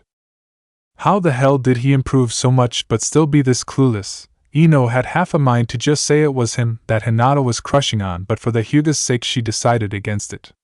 Ino knew if she did, the relationship between her and Hinata would be strained if she denied Hinata the right to say it herself. You wouldn't know him, Gaki. He's a bit of an idiot. Anko along with Ino chuckled at the boy's cluelessness. That's not true, Hinata mumbled lowly, too low in fact to be heard by anyone. But you haven't answered my question, Pale Eyes. Ever get tempted to see what's beneath another's wardrobe? She wiggled her eyes suggestively, and Hinata began to fluster and blush like mad. No, I'd never, that's but, Hinata stammered. Oh, come on. There's no shame in admiring another's body. Use Naruto as a guinea pig if you want, Anko grinned. What? Leave me out of this, Naruto yelled. Thud. Huh. Naruto looked to his side and noticed Hinata had passed out cold on the ground. Anko's suggestion had proven too much for the girl, and her mind had gone into overload from the suggestive thoughts that flowed through it. Now look what you did, Naruto accused his teacher, and tried to wake up his unconscious teammate. Too far, Anko surmised she had gone a wee bit overboard. Still funny, she chuckled as Naruto tried to wake up Hinata. Well, seeing as how you're the closest to her, I guess you want mind carrying to the Hokage Tower. Ino had to give Anko points when it was due. She's crazy, but she's good, Ino realized, and watched as Naruto hosted Hinata up with ease and started giving the girl a piggyback ride. Alright, let's go. Both Anko and Ino watched with snickers on their faces as Naruto marched onward with their unconscious teammate. Man, I wish I had a camera, Anko cursed her luck. Having a photo of this would make for some great memories to look back on with fond nostalgia. The woman decided to invest in one when she had the time before her team headed towards the Hokage Tower for their next mission. Minutes later, and one funny as hell way to wake up for Hinata, who fainted once more, and Team 8 arrived inside the Hokage Tower to greet Hiruzen, back already Team 8. Hiruzen was surprised by how quick they finished the mission, more so as he saw how close Naruto was with his teammate. Was all Hinata said as she snuggled more closely and comfortably on Naruto's back. The young male blushed lightly as she did so. Oh, how I wish I had a camera right now, the man smirked, and idly wondered how high she would react. The Hyuga clan head had nothing against Naruto in terms of being the Jinchuriki and was more cautious than anything but knew he'd be wanting answers if he saw his daughter's current predicament. Mission didn't take long thanks to the shadow clone technique the Gaki pulled. The woman was kicking herself for not thinking of it sooner. Using this method they'd be able to do more D-rank missions faster, leaving them more time to train and increase their skills. Hiruzen sighed as he heard that though Anko, the purpose of the D-rank missions are to promote teamwork among newly graduate genin, she finished. In all honesty, Hokage-sama, that logic isn't very sound considering most D-rank missions so far have involved my brats doing individual manual labor. Do you have anything more exciting and challenging? Anko, you seriously suggest they take a C-rank mission? Iruka asked her. Certainly they've done slightly more than the other teams, but they've only been out of the academy for only 2 weeks now. They're nowhere near ready. First of all, thanks for the redundant input, Yumino. But last I recalled they're my students now, not yours. She sent the man a glare that stopped the man's next words. Secondly, if you count the 20-odd D-rank missions the Gaki did before he became a ninja, then we technically have well over 30 accomplished missions. Pardon? That was news to Iruka. When did Naruto do D-rank missions? He hasn't been a genin for more than 2 weeks. So how couple months or so ago in exchange for favors, Naruto answered as he shifted Hinata's weight a bit. Gigi said it was fine because D-rank missions didn't really pose any healthy risks or anything. A stunned Chunin instructor looked at his village leader and became shocked as he saw him nod. Besides, D-rank missions are boring. So what if I use Kagebunshin? It gets the job done faster, and we do some more training. Truthfully, Naruto wished he had been able to use the training grounds for his dungeon abilities. The boy had only managed to do so once during his only day off. Because of her standards, Anko had focused more of her attention on Ino and Hinata as they were lacking in certain departments. The girls had not been prepared for the eccentric woman's training methods. Naruto not so much as he was used to, but he was still given an intense training regiment, even by Anko's standards, that the woman oversaw. Then there was his continued training under hate in the way of the sword. Naruto hardly had any free time at the moment. Hokage-sama stated the reasons already. Naruto, Iruka sighed. The more things changed, the more they stayed the same, it seemed. But we're ninja. We do anything and everything to get the job done. I mean, Gigi probably uses shadow clones to get his paperwork done quicker, right? Naruto asked his surrogate grandfather. Naruto, as a village official, I can't go about using such a technique to make my life easier. Would it cut my workload considerably? Yes. But it's also about being professional and enduring the things one doesn't like. Hiruzen's words sounded sagely, and Iruka couldn't help but agree with his leader's wisdom. The clones didn't want to do the work, did they, Gigi?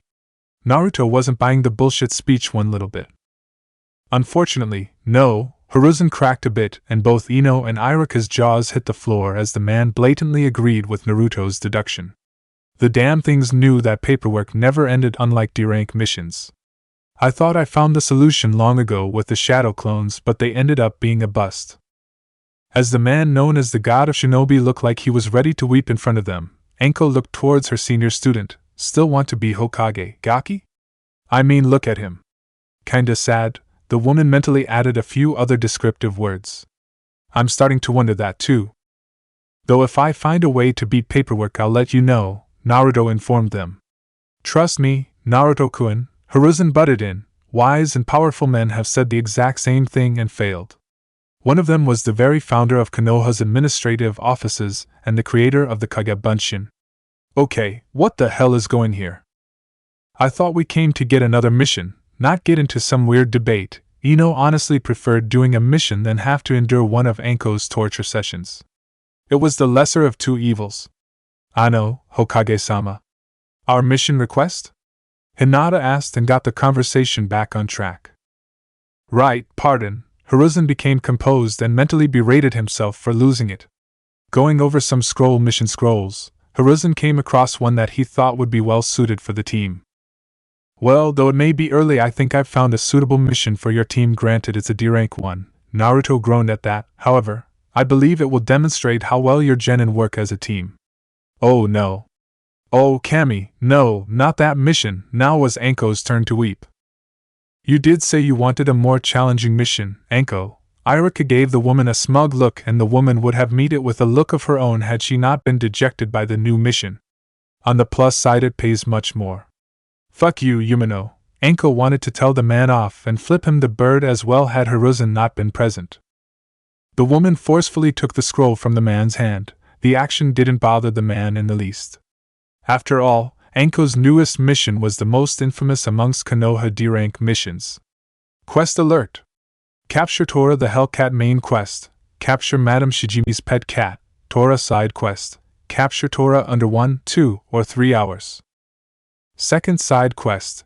Capture Torah under half an hour. Potential rewards: main quest completion, 1100 EXP, 8000 Ryo, plus 100 reputation with Konoha and Madame Shijimi, minus 100 reputation with Torah side quest completion. Each hour left over will result in an addition 250 EXP. Second side quest, earn in 2000 Ryo, and plus 100 additional reputation with Madame Shijimi. Failure, 250 EXP, minus 100 reputation with Konoha and Madame Shijimi. Okay, now I'm getting a bad feeling, Naruto muttered. Sure, the pay was better than what they were used to, but Naruto could not shake the bad vibe he was getting. Sometime later, this is Sexy Serpent to Blondie. Come in, Blondie, over. Anko spoke softly into her radio transmitter. This is Blondie. I read you loud and clear. Sexy Serpent, over. Ino groaned. The young Yamanaka really wished her teacher had come up with better code names. Seriously, though. Sexy Serpent? Real original, Anko-sensei. Do you have eyes on the target? Over, Anko asked. Nothing on my end, Sexy Serpent. Best ask Gaki and Pale Eyes. Over, Ino recommended. Will do, Blondie. Pale Eyes, Gaki, you two see anything yet? Over, she asked her other students. Nothing yet on my end. Sexy Serpent, Hinata bashfully said, and continued to scout the area with her bloodline limit. A tiny part of her, one she did not know she had, continued to say she should take a peek on her crush, who was no more than 100 yards away from her. Come on.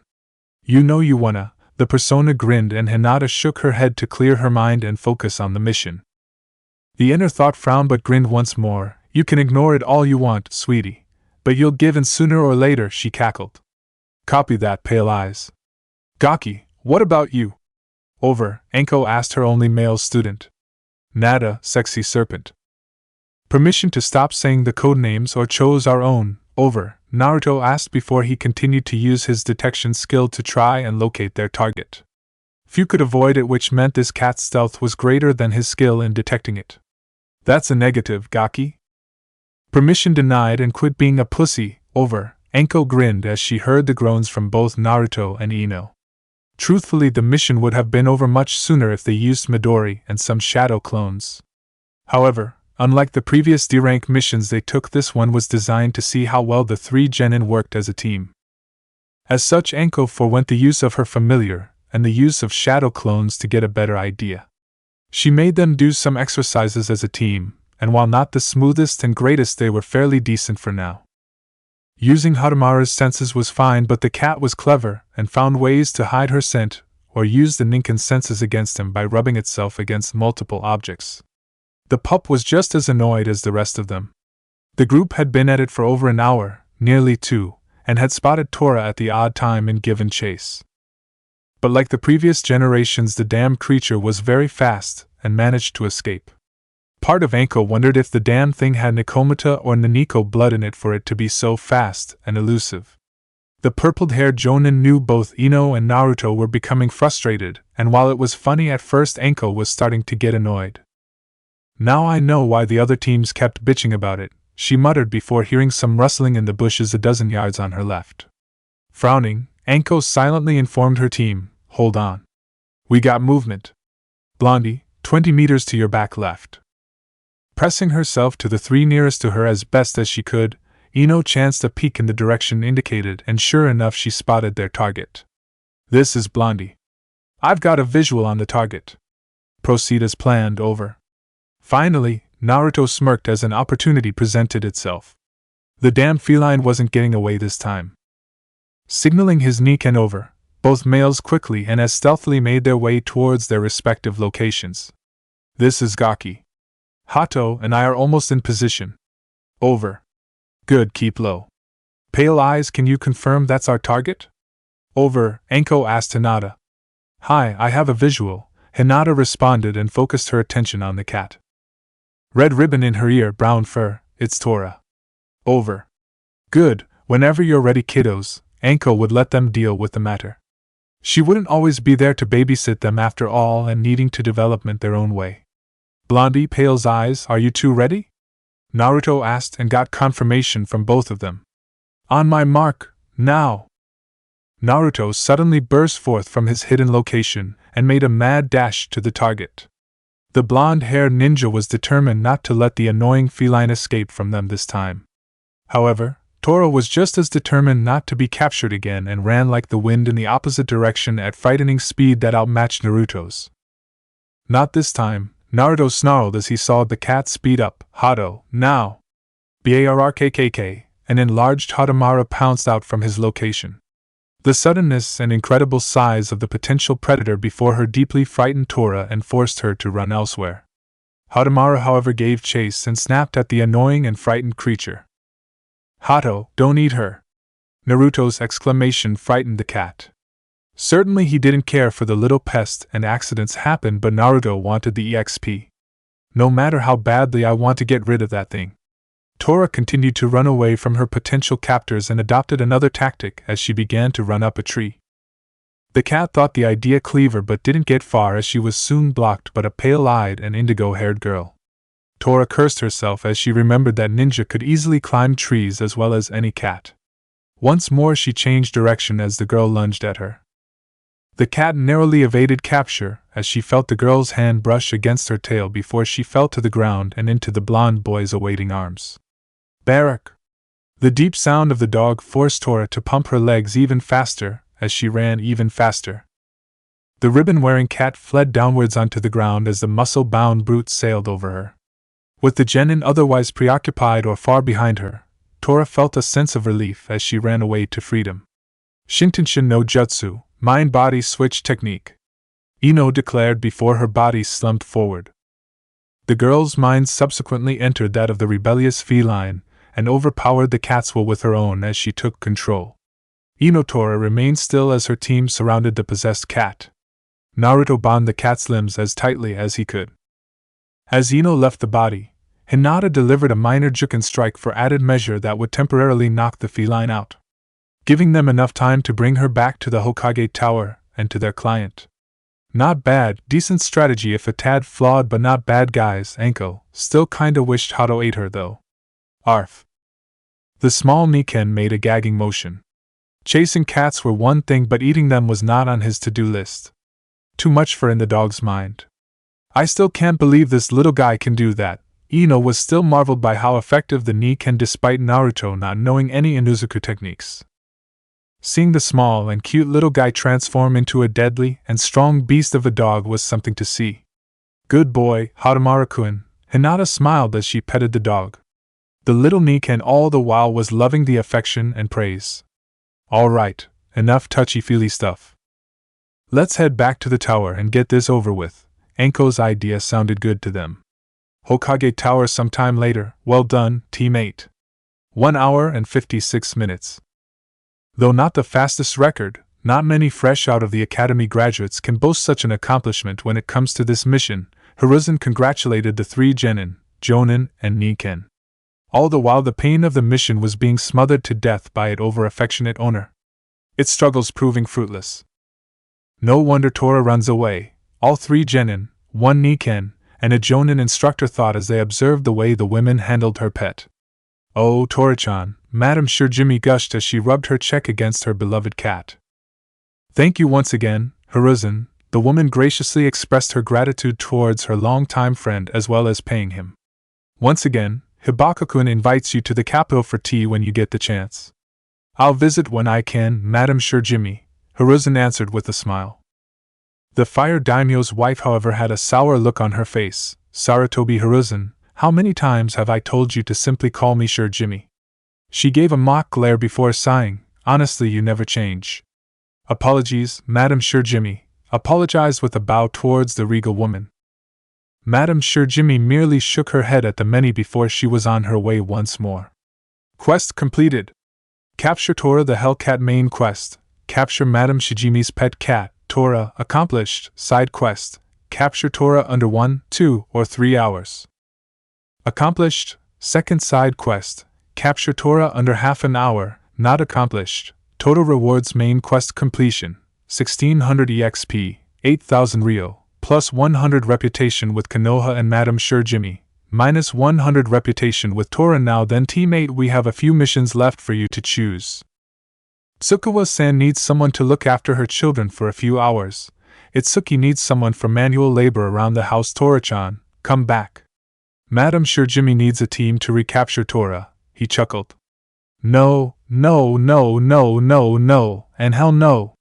Naruto had enough of this. I'm done. No more of this crap, GG. We're trained to be ninja, yet all we've been doing are chores. How the hell are we gonna improve if we don't do anything challenging? I've done 30 D-rank missions, so technically speaking I'm allowed to take on a C-rank mission now. Naruto, watch your tongue, Iruka admonished his student. Can't, sensei. It's in my mouth, he smirked and stopped the man from saying anything further. Lane was what both Ino and Anko. It was quick and somewhat witty, but it wasn't very good. Regardless of your accomplishments, Naruto, you're not ready. C-rank missions Iruka began. Yeah, the Gaki's done that too, Yumino. Took care of Anabuta a couple of months back. And he recently did a B-rank 1, remember, Anko interjected. What the hell? When did this happen? Ino was known for her gossip and being up to date with rumors and whatever captured her fancy. For her not to know that Naruto accomplished such tasks, especially the one when he had yet to improve, meant she was slacking in her mind. It also begged the question, how the hell did he get strong so fast? Naruto-kun's done that much already? Hinata couldn't help but admire and become dejected at the same time. The object of her affections was improving so quickly while she felt she was lagging behind. Am I really cut out for this? Enough, Hiruzen spoke out, and the authority that carried with it silenced the two ninja. Hiruzen then proceeded to take out a scroll and presented it to Anko. Naruto is right, Iruka. They are not academy students anymore. If they are to improve, we need to know when to let go and when to push them. Normally I wouldn't be doing this, as you have only been a team for only 2 weeks. However, because of Naruto's accomplishments and experience, coupled with the performance Team 8 has been doing so far, I'm assigning you a C-rank mission. Yada! Naruto whooped. About damn time. What's the mission, Hokage-sama? Anko asked. Are we leaving Konoha? Not in this case, no, Hiruzen said, and Naruto slumped a little. But it will take you some time to finish it. A few months ago a ninja team came back from Suna during an escort mission.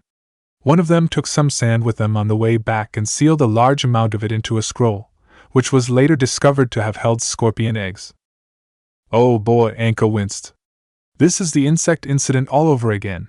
Anko recalled a similar event that had happened years ago when a young Abirame had taken a newly discovered insect and brought it to Konoha.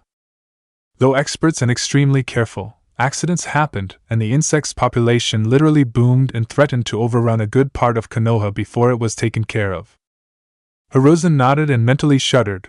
Luckily no one was hurt, but several of the scorpions managed to escape into some of the sealed-off areas that was still affected by minor but potent pockets of the Kyuubi's residue chakra. They have since then migrated into one of the larger training fields and have now rapidly mutated into large and aggressive variants of their diminutive selves. Your task is to get rid of them as much as possible and dwindle their numbers down. Bring me proof of your deeds and I will consider you for other future C-rank missions. Quest alert! Stingers, pincers, and venom. Oh shit! Main quest: clear training area 8 of scorpions, kill 30 scorpion drones, 15 soldiers, and 5 giant scorpions. Side quest: defeat scorpion boss. Potential rewards: main quest completion, 3000 EXP, 25,000 Rio, plus 300 reputation with Konoha. Allowed to undertake more C-rank missions. Side quest completion, 2500 EXP, plus 150 reputation with Konoha. Failure, 550 EXP, minus 300 reputation with Konoha, Must wait some time before allowed to undertake another C-rank mission except, yes/no, Naruto merely grinned. This was gonna be fun. Omake, SNU Part 2. Naruto, Hinata, and Ino's age boosted up to 16. Oh fuck me, Naruto cursed at the unfairness of it all. Well, I haven't had some in a while, so, what the hell? Anko shrugged before she began stripping off her clothes, much to Ino and Hinata's incredible shock as they began seeing the woman's more intimate body parts. Anko ignored them and merely focused on the fun she was about to have. Naruto was a decent lay, and his stamina had most likely increased since the last time she slept with him. Fuck this, I'm outta here. Hadamara thought human courtships to be weird as hell and promptly left. His partner was on his own for this one. Oh no! Naruto paled as he saw where this was going. I love sex and all, but I ain't sleeping with you again. My pelvis nearly broke, for God's sakes, the last time we did it. What? Both Ino and Hinata gasped in surprise. What the hell do you mean again? Ino asked. Well, it ain't exactly a difficult concept to grasp, a fully naked Anko said from behind Naruto. His tool, on the other hand, is kinda tricky to grasp though. The woman proceeded to emphasize her point by ripping off every bit of Naruto's clothing before he had time to react, leaving the blonde teenager bare to the world and his team. All the while his manhood was currently being manhandled by their Jonin instructor. Must not look, Hinata repeating her mantra was the only thing keeping her from fainting. Holy mama, look at the size of that thing. Ino gawked, and Naruto, or no, she'd freely admit she was impressed by her fellow blonde. It wasn't the only impressive thing either, as she drooled at the sight of his very toned muscular physique. Curiosity getting the best of her, Hinata dared a peek on her crush, Eep. Hinata blushed into a crimson supernova before being propelled backwards by a rush of blood. So big, she mumbled unconsciously. Gonna need to work on that, Anko muttered as she continued to fondle her student. Now then, hey, wait your turn, Anko shouted as a now naked Ino decided to take charge of the situation. By which she meant Naruto's penis. You snooze you lose, Anko-sensei, Ino smirked before she got back to work. Move it, Blondie! The leader of Team 8 ordered her student. Neither one wanting to give up their prize and basically a game of tug-o-war with the blonde male. Oh God help me, the whole situation would have been enjoyable if it weren't so painful at the moment. Can this get any worse? Ah, fuck this. Gaki, make some shadow clones, Anko ordered. God damn it. His jinx caused worse to happen. Normally one would think it a godsend, but the boy knew that any stress or fatigue his clones had upon dispelling would transfer over to him. He was in for a rough one. Sometime later, get some rest, Gaki. You'll need it for tomorrow, the woman smacked his ass. The boy wincing as he was still sore all over. Even more so when the clones dispelled. Later, Naruto-kun, Ino emphasized each word and gave the boy a seductive wink before she left. The blonde swaying her well-proportioned hips in a teasing, seductive manner that only added to the boy's discomfort. God damn it, go down already! A frustrated and exhausted Naruto yelled at his mini-me. How the damn thing still had energy he did not know and was scared to find out why. At least it's over. Oh, Naruto-kun, a sudden chill never felt before went up his spine as he heard the words being uttered. Slowly and with fear overcoming his judgment, Naruto gazed upon the body of the now conscious Hyuga Hinata. Only the meek and shy girl's demeanor, much like her choice of clothing for some reason, had drastically changed. Hina-chan wants to have some fun too. The odd and frightening look in her eyes got the message across. It was crystal clear what they were saying. This is happening whether you want it to or not. Mommy, he whimpered. That's right, I'm your mama. Hinata grinned and he shuddered, and Mama's gonna teach you a lesson you'll never forget. Even booze won't help you forget this. Ah, fuck. That was my only saving grace. Naruto suddenly felt himself being roughly pushed down on the ground, wincing as he did, and found himself straddled by his formerly meek and now provocative teammate. Hinata, can't we talk this over? Less talky, more nookie, was her response, and with a smile Hinata took off the top of her jacket and Naruto's eyes, along with something else, bulged considerably. Where the hell were you hiding those things, Hinata? Seriously, they were big. The brunette's response was to slap the boy and to grin even more. Hinata's not here right now. Please leave a message and Hina will make sure she gets it. Wait. Hina? Naruto rubbed his cheek to dull the pain before his mind connected the dots on what she said. Ah, shit. She's got that split personality thing. Seriously, what the fuck is wrong with the women on this team? Oh, wow.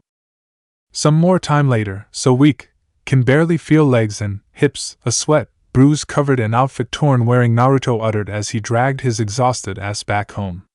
It didn't help that his pelvis was on the verge of falling to pieces, again, and he needed a walking stick to help prevent him from falling down. After he was done with Hinata, more like she was done with him, the assertive side of the Hyuga disappeared and Naruto was literally left in an awkward position with the meek and humble persona. Naruto had thought his trouble to be over when that happened. 'Twas not to be apparently. At least nice Hinata was gentle and caring, he thought as he continued to limp on home. Yo, Naruto, what the hell happened to you, man? The blonde looked over and saw Kiba coming up next to him. I'd rather not talk about it, not only because he wasn't one to kiss and tell, but he really did not want to talk about how he was basically used and then tossed aside like a battery-powered sex toy. Seriously, dude, what happened? You look like you went through a meat grinder and lived to tell about it, Kiba asked just as his heightened sense of smell kicked in. What's that smell? Smells like sweat, anger, and shame. Yep, Naruto didn't bother denying it. With Kiba's senses, lying would not work and the feral teenager would put 2 and 2 together either way. You bastard, you had sex, didn't you? He sniffed the air around Naruto and his eyes widened as he smelled something else. With 2, no wait, 3 women? What the fuck, man? Kiba fumed in anger but quickly became concerned as he saw Naruto's body shaking. You okay, Naruto? No, Naruto whimpered during the whole thing. All 3 of them were the man, he admitted to a horrified Kiba. Dear Kami! The boy moved to comfort the violated blonde. I just want you to know, Kiba. Not once did I cry, the boy cried. It's okay, man. It's okay, Kiba. No, it's not. I'm on their team. I'm stuck with them. He bawled and Kiba comforted his friend. Once more it would seem that Naruto was fucked. Chapter 18. What the hell is this? Naruto's grin never left his face as Team 8 left the Hokage Tower with their new mission. The boy was eager to get the mission started. One look at his body was enough to validate it. For quite some time he had been wanting to hit the dungeons or get a decent /mission. Sure, D rank added some experience, and he got a decent amount of money from them. However, there was no excitement, or anything to push him to get stronger. Alright, brats, fall in. Anko ordered her team and every one of them complied with the leader of the team. This is your first C-rank mission, and depending on how well we do, Hokage-sama said it ain't gonna be our last either. I think I speak for all of us when I say D-rank suck balls, the woman's crude but honest answer got nods all around. So to better prepare for this shindig, I want you all to go home and get everything you need and prepare yourself for everything you think you may need. They may be scorpions, but chakra mutations can still be tough for new genin, too. Chakra mutations, what are those? Ino was unfamiliar with the term. Before Naruto could answer her, the 3 genin saw their teacher visibly slump and sigh loudly. Yumino, I'm gonna fucking kill you, Anko muttered. Sure, Mizuki had a hand in hampering the growth of the academy students, but common knowledge was common knowledge still. A chakra mutation is a creature mutated by, well, chakra. They are physically imbalanced and as a result it makes them stronger, bigger, and slightly smarter than their average counterparts. Both Ino and Hinata still looked a little baffled and the woman decided to elaborate. Basically, they're creatures that were once normal, but through a series of events they mutated into stronger and more aggressive versions of themselves. Usually it happens through genetic experimentation, or they're somehow affected by powerful chakra residue. It's not that uncommon really, but we tried to keep their numbers down as best we can, Anko explained before she sent them off. Oh, Gaki, hang on a sec before you go. As she saw both Ino and Hinata leave the area, Naruto and Anko then made their way towards his home. Gaki, you're gonna need to use your gamer ability for this to create a dungeon, and possibly tell those 2 about it too. Without it, I doubt we're gonna get this mission done and over with. What? Naruto had an inkling but didn't think it would be this far on the dot. Look, I know you're hesitant, she ignored his snorting, but your ability is what's most likely making this mission happen. My ability? That declaration threw him through a loop. How? Casting a look around to make sure they were alone, despite being in his apartment, Anko then spoke in a hushed tone. Here's the deal, Gaki. I did a bit of research with that Abyss group on your ability. While they aren't really keen on saying who has what, they were able to tell me a little more about the types of abilities there are. I was lucky too, since I'm associated with you.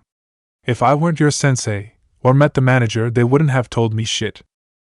I won't bore you with too many details, but they have a ranking system on this sort of thing, and yours is at the very top and rarest. Your gamer ability, from what I've seen, affects not only yourself but others as well as events around you. Case in point, ninja have hardly ever been given missions that deal with chakra mutations or really had to deal with them. 2 or 5 times a year tops, and even then it ain't this serious. But ever since you gained that ability, and became a genin, I've heard they've become much more frequent. Yet at the same time I've heard that no one has dealt with some of them either. I don't think it's that much of a coincidence. Your ability is creating the events for these missions to be dealt with, so you, and maybe even others around you, to become stronger. Part of her realized it was both incredible and slightly frightening. Such a unique and weird ability had such an impact on their lives. Granted, it was only a theory, but with the dates coinciding and the evidence that presented itself, Anko couldn't think it to be merely a coincidence. Naruto himself was floored. Sure, what Anko said sounded far-fetched, but at the same time it made a lot of sense. Naruto merely assumed his ability let him live his life like a video game, and only that. To hear that it did a hell of a lot more and on this kind of scale made him realize just how powerful the ability was, and how lucky he was to have it too. The problem was that how Ino and Hinata would react.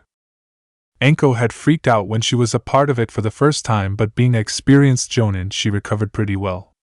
Ino and Hinata might have a different reaction.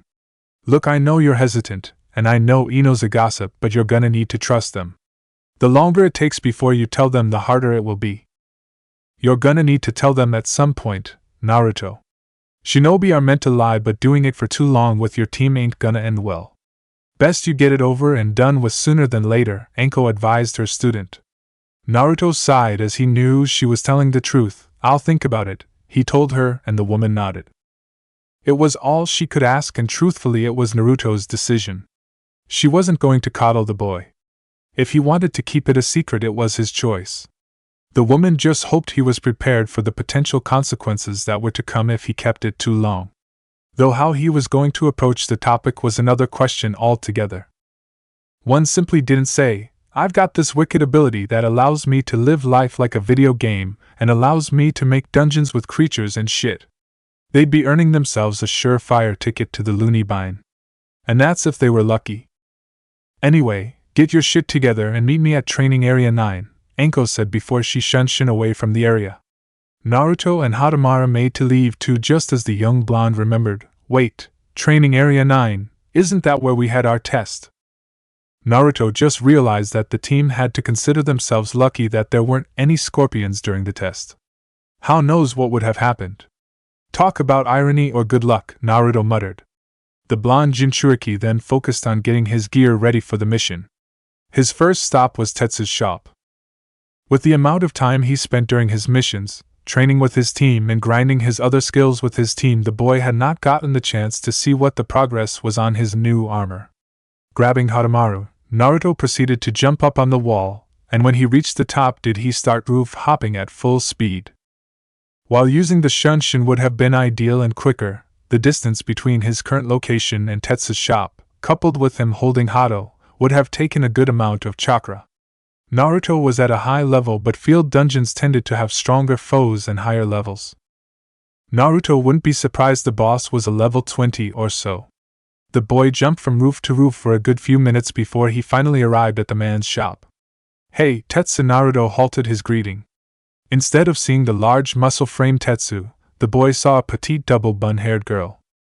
Heya, welcome to Tetsu's, the girl began. If you're looking for Dad, he isn't here. The old man had to step out for an hour for some deliveries. Name's Tenten, what can I do for you? Forgot about me already? Naruto asked, giving the girl a look over once. Despite their previous encounter, the boy still couldn't wrap it around his head that the offspring of Tetsu, a tall, muscular man, to look so different. Oh, right. You're Naruto. Sorry, we get a lot of clients, and what's with the "you don't look like I thought you would look" plastered on your face? Tenten asked, and Naruto had the decency to look somewhat abashed. Oh man. Talk about deja vu. Anyway, you here to buy something or not? 'Cause I got stuff to do? Tenten didn't want to sound rude, but she did have quite a few things she needed to finish before her father got back from his runs. Running a shinobi gear shop was a full-time job at times, especially during peak season. Oh, right, sorry. Naruto fished out his order receipt and gave it to Tenten. Seeing everything was order, the kunoichi went into the back to get his new armor set. Having not done so the last time he saw her, and deciding there was no harm in it, Naruto discreetly used his observe skill on the girl. Status window: name, Tenten. Job, ninja. Rank, genin, 10% EXP.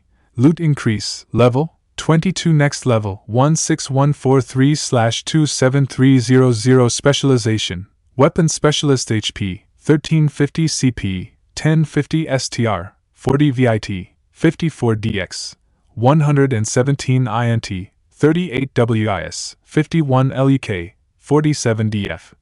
30 perk, ambidextrous, plus 2 DX per level, plus 20% EXP and effectiveness towards dual-wielding skill, plus 20% power and speed towards dual-wielding weapons. Innate weapons user, weapons specialist. Specialization unlocked, plus 20% EXP and effectiveness towards Bukijutsu, plus 20% EXP and effectiveness towards weapon fighting styles, plus 20% speed increase towards all weapons and Bukijutsu, minus 20% CP usage towards Bukijutsu and weapon styles. Dead aim. Accuracy with weapons is at its utmost peak, plus 25% increase towards critical strikes. Titles, Journeyman Weapons Specialist, plus 3 DX and 1 STR per level, plus 30% EXP and effectiveness towards Bukijutsu, plus 30% speed increase towards all weapons and Bukijutsu, plus 30% EXP and effectiveness towards weapon fighting styles. Apprentice Fuinjutsu Specialist, plus 2 WIS per level, plus 15% EXP and effectiveness towards Fuinjutsu skill, plus 15% power towards Fuinjutsu skill, minus 15% CP usage towards Fuinjutsu. Description: Tenten is the sole daughter and child of Tetsumaru and Tenka, two well-known weapon enthusiasts, though more so the latter. Due to her upbringing and being surrounded by weapons and ninja tools most of her life, Tenten has a deep love of weapons and resolve to become a formidable kunoichi. What she lacks in common ninjutsu, she makes up for it in her own unique style and weapon prowess. Whoa, Naruto didn't know whether or not to be impressed or freaked out by how proficient she was with weapons. The titles and perks she had for them, or was related to them, was nuts in his mind.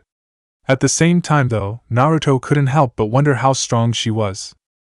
The last time he recalled Tetsu talking about her, he remembered the man saying Tenten had graduated about a little over 6 months ago. But even after only half a year, the girl was not that much stronger than him. In a few months he didn't doubt that he'd be much stronger than the girl. Naruto knew he certainly would be nowhere as gifted as her in Bukijutsu, but stronger still. Here you go, hello? You okay, kid? Tenten snapped her fingers in front of the boy's face and got him out of his daydreaming. What? Naruto asked. You alright, kid? You just spaced out there for a sec. Tenten was never really freaked out by much, but this came pretty damn close. Oh, sorry. Thinking about something, Naruto said before he looked at his new armor. Custom-made ninja combat armor set, uncommon quality armor, durability 80/80, custom-made combat armor that was designed to endure the blights of battle. Though lightweight, the armor is incredibly durable and blends in well with its surroundings, especially at night. Underneath the durable cloth-like leather is a very strong mesh armor, and on the leather itself are pieces of dark metal for added protection. Along the arm's length are durable metal gauntlets that create both added defense and offense. The combat armor comes with an adjustable face mask used to hide one's identity. However, it does not hide their village affiliation, as ninja can be identified by their headbands. Defense, 65 stats boosts, plus 4 VID, plus 4 STR, plus 15% effectiveness and power towards stealth and stealth skills during the night, plus 15% effectiveness and power towards taijutsu and blocking suite. Naruto prolonged the word's length as he looked upon the armor. Not only would it look badass and make him more ninja-like, at least in the eyes of others, but the added boost in defense and stats was also a great welcome. Mind if I use your dressing room? He asked the kunoichi. Her only response was to shrug and point him towards the nearest one. Taking off his old armor, Naruto couldn't help but admire what he looked like now. Even though he was in pretty good shape 4 months ago, his lack of a proper diet and performing the exercises as they should have been didn't do much. Now, however, the blonde was standing at 4 and 11 inches head to toe. The boy also sported a decent toned-up frame because of the intense training he performed as well as the dungeon crawling. He was by no means the buffest of individuals, but he was no longer as springy-looking as he used to be. As time passed, Tenten began to get impatient. It shouldn't have taken this long to remove one's old armor and then place on a new one. Yo! What's taking so long? She called out to him. You're not one of those guys who admires themselves in the mirror, are you? Naruto's response was to come out of the dressing room, sporting his new armor. Tenten gave the boy a look over and had to admit it wasn't a bad look. Suits you. Personally, I prefer weapons over armor, but still not bad, Naruto, he deadpanned at her forgetfulness. Right, Naruto, Tenten mentally cursed herself for forgetting the name once again. The kunoichi blamed Guy and his clone for their over-the-top training methods. Tenten was pretty certain she received more than a few blows to the head. By the way, what's a fresh out of the academy genin doing with this kind of armor? My old armor was kinda wearing out, and I got my first C-rank mission today. Technically it was his second, but this was an official one. Tenten was slightly shocked. A C-rank already? When she first started out, Tenten's team waited a little over a month, a very intense one, before their teacher thought them ready to take their first C-rank. How'd you newbies get one so early? She asked. Luck of the draw, I guess, Naruto shrugged, but Tenten looked like she wasn't buying it. I also kinda did a ton of D-rank missions as favors for Anko before I became a genin. Tenten chuckled as she heard that name. Oh, you poor noobs. Anko babysat me a few times and people still wonder I'm saying. I'd feel sorry for you, but if you can't handle her then you aren't cut out to be a ninja. Anko babysat you? Naruto guessed that was somewhat similar the two of them shared. Oh, believe me, Anko's nuts in almost everything she does. Naruto would not deny such a claim, but she gets results, too. Plus my mom kinda had her wrapped around her finger. She smirked, and both Naruto and his Nikan decided not to push. Both knew that look all too well and made the wise decision to leave and get some other supplies they would need. They'd ask another time. Sometime later. Training Area 9. Okay, now that Ino's here all we need to do is wait for Gaki. And Puchigaki. Anko stated the obvious and both girls knew by the way Anko moved that she was antsy and rearing to get going. Oh yeah, she's definitely a female version of Naruto, the blonde Yamanaka heiress noted. One would have to be blind or be outside of Konoha not to see the similarities between the two. The most common quality was that both had an obsession with a particular dish, though Naruto she saw had toned it down, and the mischievous look they had in their eyes at times. Ino originally wondered if Anko was Naruto's mother. She had dismissed the idea because of the age gap, or idly wondered if she was a relative of his. Though in the end, Ino ended up chalking it up as them being merely similar. Yo! The group looked in the voice's direction and spotted Naruto's form. Whoa, nice threads, Gaki. It was evident that Anko approved. Probably cost a pretty Rio though? Naruto merely shrugged in response. If it keeps me alive then so what, was the boy's response. Looking at his teammates, Naruto asked, What do you guys think? Who are you and what have you done with Naruto? Typical Ino asked. Naruto has terrible color coordination, she smirked. I do not. The blonde argued. Anko wasn't going to deny it or agree with the statement. Oh, come on. Naruto was not expecting this. Hinata? He asked and prayed the Hyuga would say something positive. Ano, you look very nice, Naruto-kun, Hinata complimented before she soon found herself lifted into the air. Eep. Thank you, the boy smiled as he hugged his only compliment-giving teammate. See, this is how a teammate is supposed to act. Why can't you two be more like Hinata? Ah, Ano. Naruto-kun. Hinata was ignored during the conversation and blushed as her crush held her in his arms. The boy unexpectedly tightened his hold on her, and the young girl blushed even more as she was now even closer to her teammate. Naruto-kun's holding me tightly and closely. I'm a jonin and my superiority means I don't have to listen to your bitchin' and moaning, Anko stated as a matter of fact. All the while wishing she had bought that camera. Why does the good stuff happen when you don't want them to? I only listen to Anko-sensei. She's the team lead and not you. I just try and drown you out as best I can at times, Ino stated, and Anko secretly gave the girl a look of approval.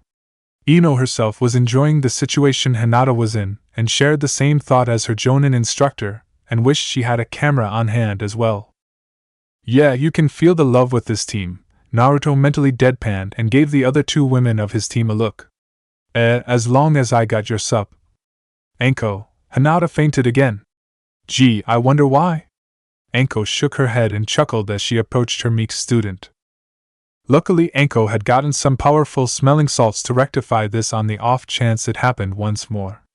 With Hinata now awake, though she still sported a decent blush and kept glancing at Naruto, Anko decided it was high to get the party started. Alright, twerps, this is the real deal. Dealing with chakra mutations ain't exactly easy, and if you aren't careful you're gonna get hurt. Here she eyed Ino and Hinata. Something that Ino didn't miss. Hey, what about Naruto? Ino knew that neither she nor Hinata had ever dealt with this sort of thing, but surely Naruto didn't too. Anko merely chuckled. Believe it or not, the Gakis already had to deal with a few chakra mutations. Minor ones, but he had to deal with them still. I'll believe it when I see it, Ino grumbled.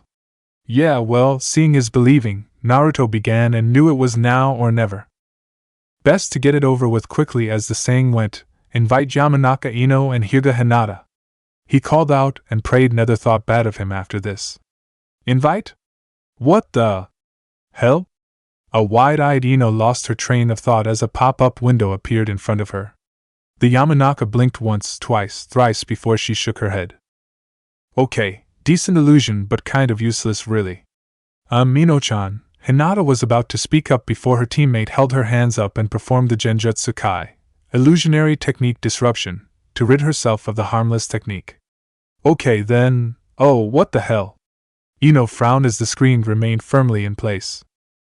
Really smooth, Naruto, Ino glared at him, and then boy just stood there with his arms crossed. Hinata was about to talk to teammate once more, but she felt her teacher's arm rest on her shoulder.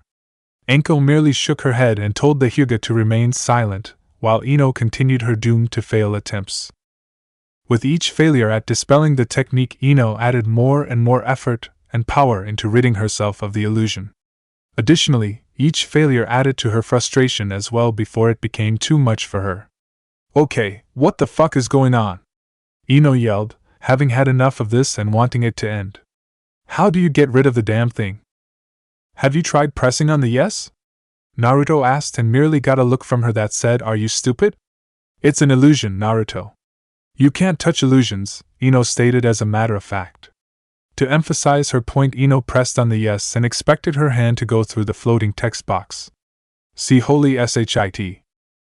Ino freaked out as she unexpectedly felt solid matter.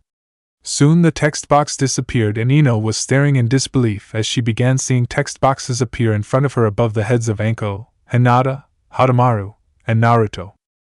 Neither she nor Hinata had time to react before Naruto said something else, and soon her world was temporarily blinded by a white flash. Ino then found herself in Training Field 9, but unlike the one used for her genin test, this one had the appearance of a rougher terrain. The area had drier ground, arid air, and lots of bushes and rocks. Where the hell are we? Ino was seriously starting to freak out. Being from a ninja clan that went back generations, nearing 500 years, Ino knew that as a ninja she'd have to expect for the unexpected. But even this was pushing it to a whole other level. Relax, Naruto began before was cut off by the Yamanaka. Don't tell me to relax, Blondie, was the girl's response. I'm freaking out here. Where the fuck are we and what did you do? And don't think I won't pick apart that peanut-sized brain of yours if you don't answer me. Damn, the girl's got spunk. Anko was seriously going to have fun teaching some of her more fun and squeal like a pig techniques to the Yamanaka. We're in training area 9, Naruto decided to elaborate as Ino made to use her clan technique, the dungeon equivalent of it, that is. Dungeon equivalent? What the hell are you talking about? Was her heated reply. Look, I don't know how or actually care how I got it, but somehow I have the ability to live my life like a video game, he stated. Both Ino and Hinata remained silent for a good moment before Ino burst out laughing. However, it wasn't a mirthful one. You're saying you got a video game bloodline limit? Right, Ino drawled, and Hinata here is secretly a sadist with a tight leather fetish, who gives out spankings. Hinata blushed bright red at that. Didn't know you were kinky. Pale eyes, Anko smirked, and Hinata blushed even further, and Anko could tell she was on the verge of fainting. This is serious. Ino shouted, Where are we and how the fuck do we get back? The girl barked out. The action was soon met by a slap courtesy of Anko. The young blonde felt her eyes begin to water as the stinging sensation was felt across her face. Can it, Ino? Anko had enough of the girl's hysterics, and the other 3 members of the team knew the woman was being serious when she forewent the use of her nickname. Shit like this will happen again in the future, and you damn well better come to terms with it if you want to make it as a kunoichi. The stern and no-nonsense attitude she displayed threw both Ino and Hinata for a loop. Gone was the provocative and teasing mentor who liked to torture and make fun. In front of Ino was an experienced ninja was not tolerating her genin's attitude over something minor. In Anko's mind it could have been a hell of a lot worse, and the fact Ino was freaking out when nothing bad happened was not gonna sail. You're okay, right? Anko asked, and Ino hesitantly nodded. No burns, cuts, or dismemberment? Once again the girl nodded. Then quit your bellyaching and woman up, kunoichi. I've seen worse and lived through more hellish experiences than this flimsy crap. No offense, Gaki. Naruto merely shrugged. If you can't handle this, then how the hell are you expected to take on more challenging missions?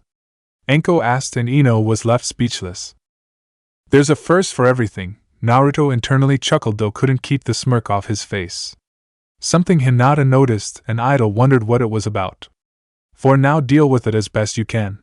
You don't see Hinata complaining or going nuts, she pointed, and Anko had to give the Hyuga girl some praise. The woman honestly thought Hinata would have freaked out instead of the Yamanaka heiress. Then again, she and the Gaki both had traumatic upbringings compared to Ino. Guess that made her a little tougher than I thought. As she pondered this, Anko spotted her other ward taking in deep breaths and massaging her forehead. Anko was curious to see them glow a very light blue before she realized it was chakra. Must be that Yamanaka technique Inoichi uses, Anko observed. She only worked with the man on the very odd occasion, but noted that during extremely stressful or traumatic situations he would perform the same thing.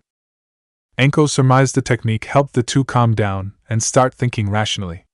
No other clan she knew of had a deeper understanding of the mind than the Yamanaka clan. However, despite their mental fortitude and resilience, they themselves were not immune to the psychological trauma that affected them. They had a greater tolerance for that sort of thing compared to others, but not immune. Seeing some movement in the bushes to her left, Anko smirked. Look alive, kiddos. You're about to see some action. With his detection skill, Naruto knew where it was coming from before Anko said anything and spotted where the creature. Naruto had never really seen a scorpion before except in video games. Even then he knew their appearance had been somewhat romanticized by the artists. The creature before him was large, not quite as large as Hadamaru was in his adult form, but large enough still. It had wicked pincers that looked like they could chop off a limb if enough pressure was added. Naruto also noted that its barbed tail was oozing with a green viscous liquid that was not doubt the poison. Observe, he announced, just as Hinata and Ino finally spotted the creature. Scorpion drone, LV-14 HP, 900 CP, 375 STR, 35 VIT, 36 DX, 49 INT, 15 WIS, 8 LUK, 20 defense, 75 perks, harsh resistance, plus 30% resistance towards futon and katon ninjutsu tenacious, ignores negative status effects such as burning or bleeding when health drops below 30%, movement speed increases by 70% when below 30% health hard shell. plus 30 defense, plus 30% resistance towards bladed and piercing weapons, plus 30% resistance towards critical strikes, and minus 30% resistance towards blunt weapons and taijutsu. Description: drones are at the very bottom of the hierarchy, but one shouldn't be fooled despite their large size. Though the weakest, they have an incredible ability to camouflage themselves and strike their prey with their poison-filled stinger. They are also known for rapidly digging through the earth and popping up unexpectedly or when they have recovered from their injuries. EXP earned, 178 drops. Great, Naruto grumbled. Kenjutsu was out, it would seem, and Naruto was kicking himself for not buying a new blunt weapon when he had the chance. While his taijutsu was good and maxed out, Naruto had the impression it wouldn't be enough. With his busy schedule, he had yet to find another taijutsu fighting style. The academy style was generic, and while it had some good techniques, Naruto knew it was gonna be useless against experienced taijutsu foes. His elemental ninjutsu arsenal was also not going to be of much help either, seeing as how his main techniques were all wind and fire based. Sure, they would still do damage, but not as much. Using clone Great Explosion was an option as it was based on the amount of chakra in the clone and his proficiency in it. But unlike regular Kage Bunshin, the technique didn't return the leftover chakra, as it was the reason behind the explosion. Guess I need to rely on taijutsu and my other skills. Ninpo, Gariki, Ninja Art, Hard Strength. Naruto activated the skill and felt a surge of power flow through his body. The boy soon followed up with Shunshin and appeared above the scorpion drone, Banrai, Heavy Thunder. Naruto struck out at the insect with all his might.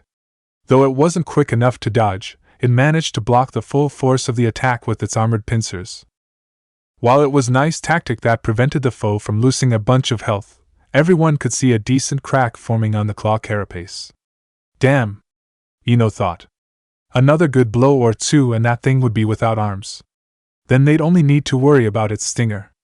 Naruto-kun, Hinata warned him.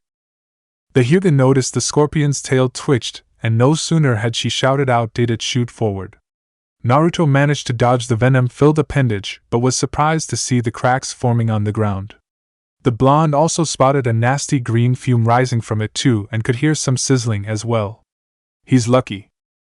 That thing's capable of delivering corrosive poison, Ino commented, her eyes not once leaving the area of impact. Being from a clan that had knowledge on plant life and poisons since its founding several centuries ago allowed her to identify such things. Corrosive poisons were nasty pieces of work. They basically turned one's insides into goo. A person was both lucky and unlucky if they got hit by a slow-acting one. Chances of saving the limb were high, but the pain was dreadful from what she heard. Hey, are you two just gonna stand there and gawk or actually help your teammate? Anko asked. 'Cause if you are, then good luck defending yourself in the future. The gaki ain't always gonna be around to save your asses. Knowing it was true, Ino and Hinata prepared themselves and waited for an opening to strike. Neither one of them had the brute strength that Naruto or Hadamara possessed, but they were nimble and quick. They both had clan techniques, but Ino knew it would be useless at the moment. Other than clan techniques, of which she only knew a couple, Ino had no alternative: duck and cover. Naruto complied as a hailstorm of shuriken came flying in to strike the large mutation. Though the action proved useless as he saw them bounce off the scorpion with little to no damage done. Ino, though merely smirked, held up a hand seal, and watched as the hidden exploding tags explode. The action had the effect she wanted. The creature's legs were crippled, and its left pincer was missing. As quick as she could, Hinata moved in and, though hesitant, struck several times on the creature's head. The scorpion twitched for a second or two before it finally slumped down and evaporated into a shower of light particles. What the hell? The scorpion just disappeared. Geez, Blondie, tone it down will ya? Anko ordered, but was ignored as Ino ranted some more. No, you don't get it. The scorpion just fucking disappeared. All that's left are its body parts? Ino continued before she inspected the loot. As she grabbed it, a window come up and described the item, much to her confusing. What the hell? Calm down, Ino. Sheesh, you'd swear you never played a video game before. Naruto thought the girl's reaction a little much really. From what he had learned from Anko, chakra mutations were real, and not only did they occasionally leave behind something but also decomposed very quickly compared to normal creatures. But in most cases they weren't as frequent, and the decomposition wasn't anywhere near as instantaneous or as frequent as his dungeon creatures. The things they dropped as well weren't as high quality or as useful either. Mostly what was found were rusty old kunai, shuriken, claws, or small lumps of fur that could barely be used for anything. Dungeons monsters are known to drop weird shit from time to time. First off, I never played video games. Never got into it. And with my clan duties and working at the flower shop, I spent most of my time off doing other things. Secondly, define weird shit? Ino was still trying to wrap her head around this whole ordeal. Varies, but sometimes you can find useful items, weapons, or even money. Seeing Ino's look, Anko held up her hand. Don't ask. We still don't know how it works. Personally, I think these things don't bother to chew and swallow their food whole, or it's just part of how the Gaki's ability works. But enough chit-chat. We were assigned to rid this training area of scorpions, and we ain't leaving until we do, so get to work. Ino grumbled but got back to work along with Hinata. Finding out about Naruto's weird ability had made her both skeptical and curious. She was left speechless when part of her still found it amazing that Naruto had such an ability in the first place. Guess it explains how he got better so fast. Ino frowned though, and the girl realized that the ability was only half the answer. The blonde gossip knew that Naruto would have had to put in the time and effort to get where he was today. Sure, the gamer ability, as he called it, played a role, but Naruto had to do his part in order to improve, too. Hold up a sec, Ino realized something. You said these things drop money? Well, yeah. Naruto shrugged as though it was no big deal. Sometimes a dungeon will have a treasure chest in it or have some loot that sells for a lot of money. Haha, how much we talking here? Ino was very interested in this at the moment. I don't know. Depends on what you find. Here Ino and Hinata saw him take out a chunk of metal. This here's my most expensive loot. A hunk of rock? Ino looked skeptical. That hunk of rock, if processed into its purest form, can set him and 4 generations of his family up for a life of luxury. Blondie, Anko cackled as she saw Ino's jaw threatening to hit the ground. With this information, Ino made some mental calculations and quickly crunched some numbers before her eyes changed into real signs. Oh crap! Another Anko. One was enough in Naruto's mind. A second one originating as Ino was not something he wanted to live through. As I said to her, get your own. Trust me, Gaki, 95% of the time you'll be flocked by women if they think you're loaded, Anko stated, and Hinata subconsciously frowned as she heard those words. Not if I have anything to say about it, she thought before it dawned on her that she actually had such a thought in the first place. Arf arf.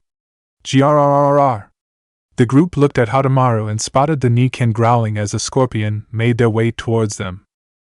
Just as they prepared to attack, Hinata gasped. Ino-chan, look! Hinata didn't get the chance to finish as another scorpion burst out from the ground in back of Ino.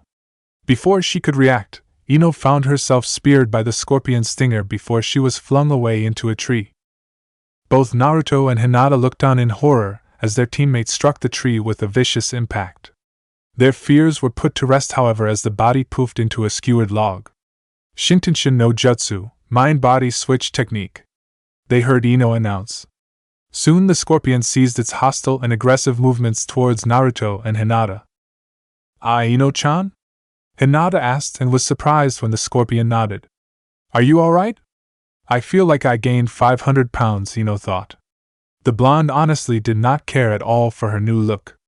At least this thing's mind is easy enough to control. Compared to trying to take over Anko's mind, this was a walk in the park, really. Not bad, Blondie, Anko approved of her student's quick thinking. Now let's see how well you execute it. Anko watched as her students, and Naruto's Niken, make their move on the creature. Anko didn't need to be blind to see how sluggish Ino's new body was as it moved. Yamanaka often taught their children how to control the body of animals and humans as best they could before their first combat scenario. Though, the choice of different animals the clan was willing to use was sparse in Konoha. More often Anko heard that they took over the body of the Nara clan's deer, and maybe the occasional bird or dog. Ino was now learning just how difficult it was to control and move the body of an insect such as this. "Hey, Blondie, move that giant ass of yours!" Anko shouted as Hinata, Naruto, and Hadamaru attacked the scorpion. The woman spotted the possessed insect's tail twitch ever so slightly, and the woman seriously thought she had been flipped off by her student. Girl's ballsa, but she ain't that ballsa. Anko thought it to be her mind overthinking it. Though part of her, a small one, thought Ino had been ballsa enough. Anko watched as Ino finally made her move and struck out with the stinger. Not being accustomed to the body, Ino accidentally put too much force into the attack. The action hit home and skewered the enemy scorpion's brains, but the force greatly shoved the corpse into Naruto. "Ow! Hey, watch it!" He began to shout at the possessed scorpion. Though his anger was short-lived as he saw the large creature on its backside and was struggling to right itself. Need a hand? If the scorpion could glare, Naruto knew it would have. In the end, Ino decided to release her hold on the creature, and with its helpless position was left at the mercy of the team. As time went by, the group managed to kill 5 more drones before Anko stopped them. Okay, so far not too bad. Though not great either. Here she looked at Ino and Hinata. "So far what you two learned?" "Huh? What do you mean?" Ino asked. "I mean, what have you learned about yourselves?" Anko elaborated. In a heartbeat, Ino knew the answer to what the woman was referring to. "We're weak?" "Part of it, but what else?" "What do you two have in common?" Anko asked her other female student. "Ano, our specialization?" Hinata stated, and Anko nodded. "Bingo. Except for taijutsu, nothing else is really effective on these guys. Despite the improvement you've shown in 2 weeks, you're still lagging behind. Your clan ninjutsu will only get you so far, Ino. Sure, you can control and take others over, but the whole process is sloppy if it's foreign, really. You need to be quicker at understanding and adapting. I ain't an expert, but I know what happens to a Yamanaka if the host body's killed." Ino winced and paled lightly as she contemplated that. While Naruto, ignorant of the concept, was curious. "What happens, Anko-sensei?" "Simple, Gaki, they die or their minds shatter. Personally, death is the better choice in my opinion." Anko hadn't seen, but she heard stories on such cases. It wasn't pretty, apparently. Back to the topic at hand, you two are too specialized in a particular field, with Hinata's clan focusing too much attention in taijutsu and with your clan in ninjutsu, Ino. In the real world, the more you know, the better chances of surviving. That's why I've been teaching you what you know so far before we move on the big stuff. Think of this as wake-up call. Others don't really get a second chance. All 3 knew she spoke the truth. So far they were lucky to experience this dungeon, as it was eye-opening and nowhere as intense as fighting people. In the ninja world, hesitation or being unsure on the battlefield was basically signing your own death sentence. It was kill or be killed, or worse. Better to get over it now than when it was too late. Anko had heard from Kurenai that with Hinata the Hyuga underwent a rite of passage or coming of age to prove their worth as ninja, known as the rabbit test. It was a test similar to the former academy rite. A Hyuga child was to take care of a rabbit for a month or so before being forced to kill it. To some it was cruel, and in a matter of speaking it was, but it was a necessary evil. The Hyuga clan didn't consider a clan member a true shinobi if they could not kill. Hinata had been forced to do the same, and though she succeeded, it was with great reluctance and with a heavy heart. Being who she was, Kurenai had suspected that a part of her had died alongside her beloved pet. With Ino, Anko didn't know if the girl had dealt with such a thing, but Anko was happy to see she was dealing with it. Though part of her knew she'd have to keep an eye out just in case. The woman had the distinct impression the girl still thought it to be an impressive and elaborate illusion, and everything was not real. Okay then. Back to work, kiddos, we got scorpions to get rid of. For the next couple of hours or so, the Genin and Niken of Team 8 continued to defeat scorpion after scorpion. Ino and Hinata were doing decently against the lower-tier enemies. Ino would take over one or cripple it with some minor exploding seal tags, allowing Hinata the chance to finish it off with some well-placed juken strikes. Hinata was nowhere as proficient in her clan fighting style compared to others, especially her sister and older cousin. However, the Hyuga was proficient enough to know where to strike to cause a lot of internal damage to the scorpion's organs. Naruto was somewhat envious, as though observe he discovered that the Hyuga's fighting style allowed them to bypass an opponent's defense altogether, bar the few exceptions. Naruto knew could have the best armor in the world, and it still wouldn't be enough to save him from the love taps that Anko so affectionately called them. But despite this, the two were nowhere strong enough to deal with the higher level ones, such as the giant scorpions. The creatures proved to be a great difficulty for them to deal with due to being level 21. Even with Ino being level 13 and Hinata now being level 14, thanks to Naruto's ability leveling them up more quickly, both were still weak compared to the now level 19 Naruto. As such, Naruto and Hadamaru were more or less left with handling the stronger foes. Ryoko Boku, power strike! Naruto shouted and watched as the top of the giant scorpion tail become severed.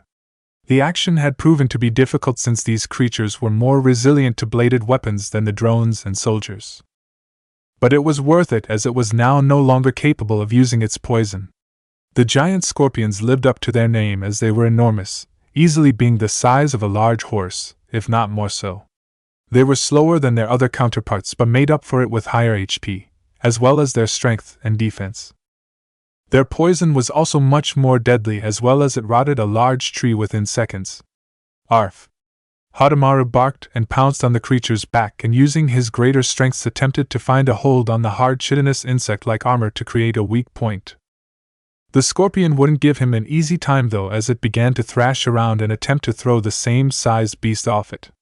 So distracted was it in its thrashing did lose track of Naruto. The blonde-haired gamer creature ate clones of himself, and each of them moved in for the kill. Before it had time to react, all 8 clones each grabbed a leg and began to pull with all their might. The scorpion was putting up quite the resistance, and Naruto knew he didn't have enough strength, even with Gariki, to pull the legs out. But that wasn't his intent. The clones continued to pull and finally managed to straighten out some of the appendages out. Gawara Saiken, Tao crushing fist! The clones shouted and with one arm performed a vicious chop that struck the immobile limbs. The scorpion let out a pain-filled wail as it felt some of its legs break or become impaired. "Oh, shut up!" Naruto shouted from above as he struck with Banrai, heavy thunder, on the creature's head. Having been thrown by one of his clones had increased his momentum, and thus increased the technique's overall power. Naruto was glad to see the creature finally evaporate in a shower of light. Qualifications to face the dungeon boss are now met. Finally, Naruto huffed and directed his clones to protect Ino and Hinata as the group felt the earth shake and rumble.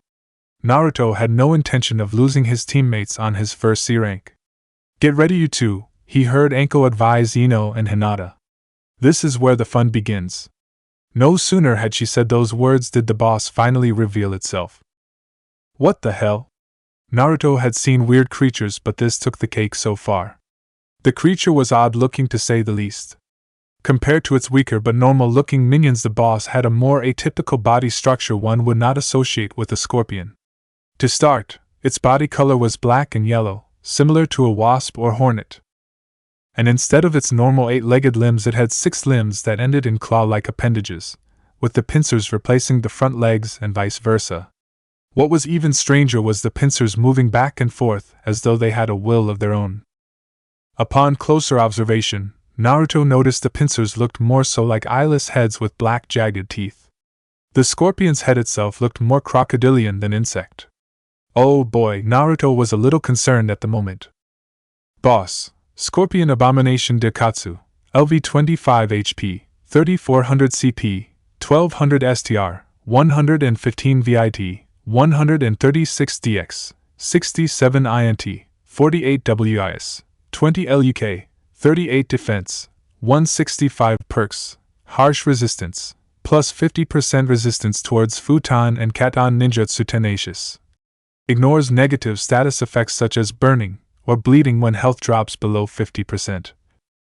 Movement speed increases by 70% when below 30% health. Spiked Shell, plus 75 defense, plus 60% resistance towards bladed and piercing weapons. Spiked Shell causes damage if struck by taijutsu, plus 60% resistance towards critical strikes, and minus 20% resistance towards blunt weapons. Description: a very large mutant and deadly creature with a deadly poison. This creature's origin began like many of its kind in the desert. However, it somehow managed to mutate and merge with another creature, physically changing it more so than its brothers and sisters. As a result, it has gained a greater defense, and has a spiked shell that prevents others from attacking it physically lest they wish to harm themselves. Though slow compared to its minions, it's capable of digging very quickly and performing sudden unexpected attacks. EXP earned? Drops? Ah shit, Naruto chanced to look behind him, all the while not taking his eyes off the boss. Both Ino and Hinata were on the verge of exhaustion and had been pushed to their limits, and more. With Anko's intense training, their stamina and endurance had improved, but it had only been a couple of weeks and they still had a while to go. This being their first real-life combat situation where they were pushed past their limits and forced to use various techniques more times than they were used to. Naruto knew he needed to end this quickly but needed to make preparations before setting them out. First, however, he was forced to dodge as the boss attacked him with its serpentine pincers. The blonde watched as it crushed a boulder like an ice cube. "Hato, keep Ino, Hinata safe," Naruto ordered and got a bark as a response. If either one were caught in its grip, they'd be done for. "What the hell, Naruto?" Ino began to shout but was stopped midway. "Don't argue, Ino." The sternness behind his voice surprised her. "Both of you are exhausted. If you slip up, you die. I'm not going to let that happen." But Naruto. Hinata did not like this one bit. "No buts. Don't go anywhere near it. If you want to help, then cover me," he ordered. "The Gaki's right. You did good, but you ain't gonna be able to do anything other than cover fire at the moment." Anko was proud of the two. Both had looked like they wanted to keel over quite a while ago, but had pushed themselves. Anko knew they knew her previous advice rang true. Naruto wouldn't always be there to help them. They need to push past their boundaries and grow or fall. "You want to help, then do that," Anko beamed as she saw them nod and take out a series of kunai and shuriken. It wouldn't be much, but it was better than nothing at the moment. Naruto dodged once more before he launched a kick at the serpentine pincer that threatened to sever him in half or worse. The action rewarded him with the appendage smacking itself into the creature's face and dazing it momentarily. Luckily, the pincers didn't really have spikes on them compared to the main body, so Naruto avoiding harm from using taijutsu. Even then, the boy was still cursing himself for not buying another blunt weapon. Launching a Hozenka at the beast, despite it not being as effective, Naruto saw the creature narrow its eyes at him in anger. Well, part 1 is over with. Now came the tricky part. With the boss's attention now solely on him, Naruto ran further away from the group to put his plan into motion. However, the blonde hit a snag when he saw it heading the other way towards Ino and Hinata. "Shit!" The two kunoichi countered by pelting the boss with shuriken and kunai laced with exploding tags.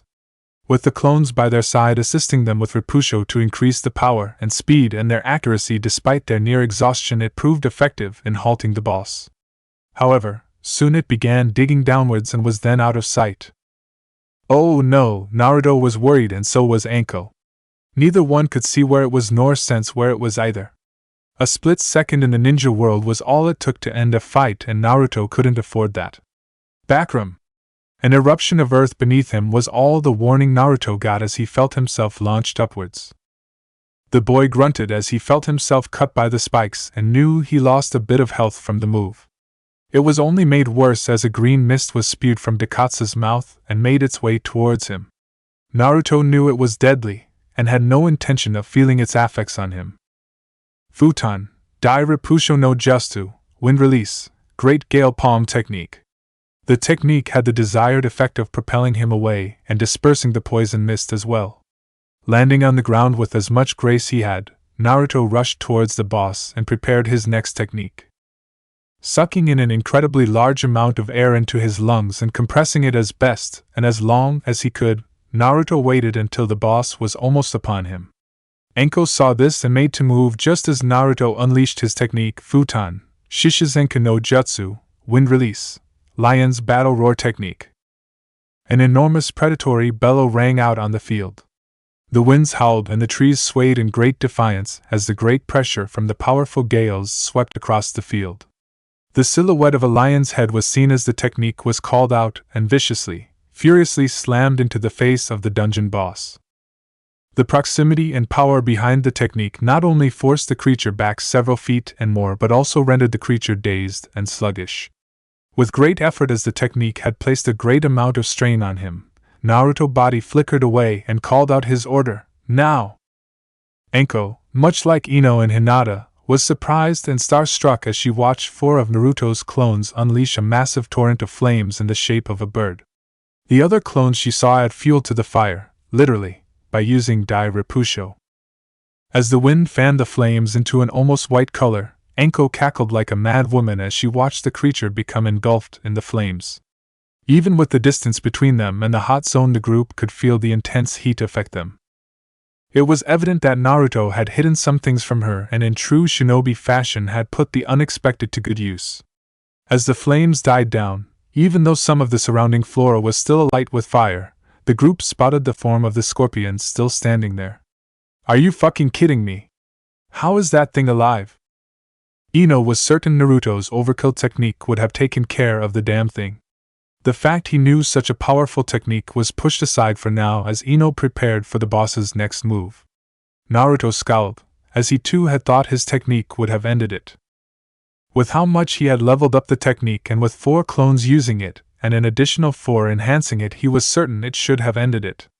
Mimicking Ino, Naruto prepared for what was to come before he felt a hand on his shoulder.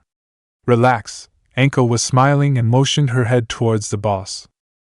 Looking on in confusion at first, the genin members of Team 8 cheered as they saw the dungeon boss move before its body finally went down. Naruto released a sigh of relief before he could not hold it in and began laughing. The action was soon joined by his teammates. All 3 and Hadamaru were covered in cuts and had quite a few nasty bruises in several areas, but they were happy nonetheless that the scorpion monstrosity finally met its end. It had cost him a large amount of chakra, and both Ino and Hinata looked ready to call it a day, but it had been worth it in the end. However, as he got up to collect the loot, Naruto suddenly seized his celebration. "Hold up. Something's wrong," he stated. "What are you talking about? The thing's dead as doornail. What's there to be worried about?" Ino didn't see what the problem was. Hinata was inclined to agree with her before she too realized something was amiss. "But don't they usually disappear?" Hinata interjected. Hinata was still new to this, but so far all the other scorpions they defeated ended up disappearing and leaving behind items. The girl didn't know if bosses were any different, but from the way Naruto was reacting she knew to trust his judgment. Realizing she spoke true, Anko added her own 2 cents. "The gaki and pale eyes are right, Blondie," Anko confirmed, and Ino growled at the nickname. "Something ain't right." As an added measure, Naruto struck out at the scorpion's charred head and was splattered with vile green ichor and gore in the process. "Okay, this thing's definitely dead. So why, warning, warning! A powerful foe has entered the dungeon, Gaki," Anko asked and wondered what was going on. Anko was only slightly worried.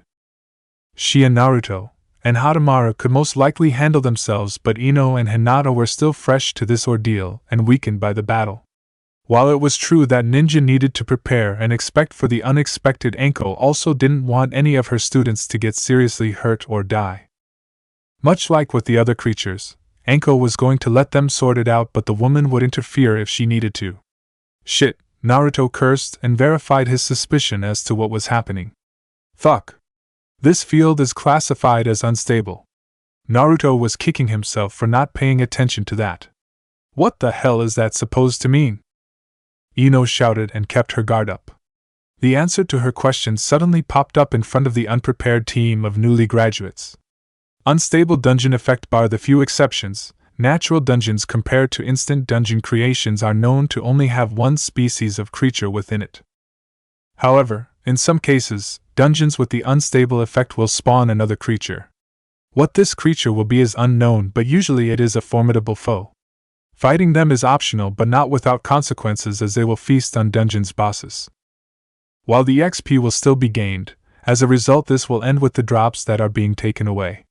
Additionally, beating the powerful creature will also add to the reward and experience gained, or even cause a chain quest to occur in the future with unique rewards and better experience. Fuck. Are you kidding me?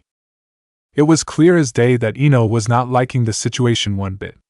The girl was exhausted, and like Hinata, her chakra reserves were verging on empty. Naruto's reserves were below half as well thanks to his latest techniques. As it was, things weren't looking good. The fight was over, but another had just begun.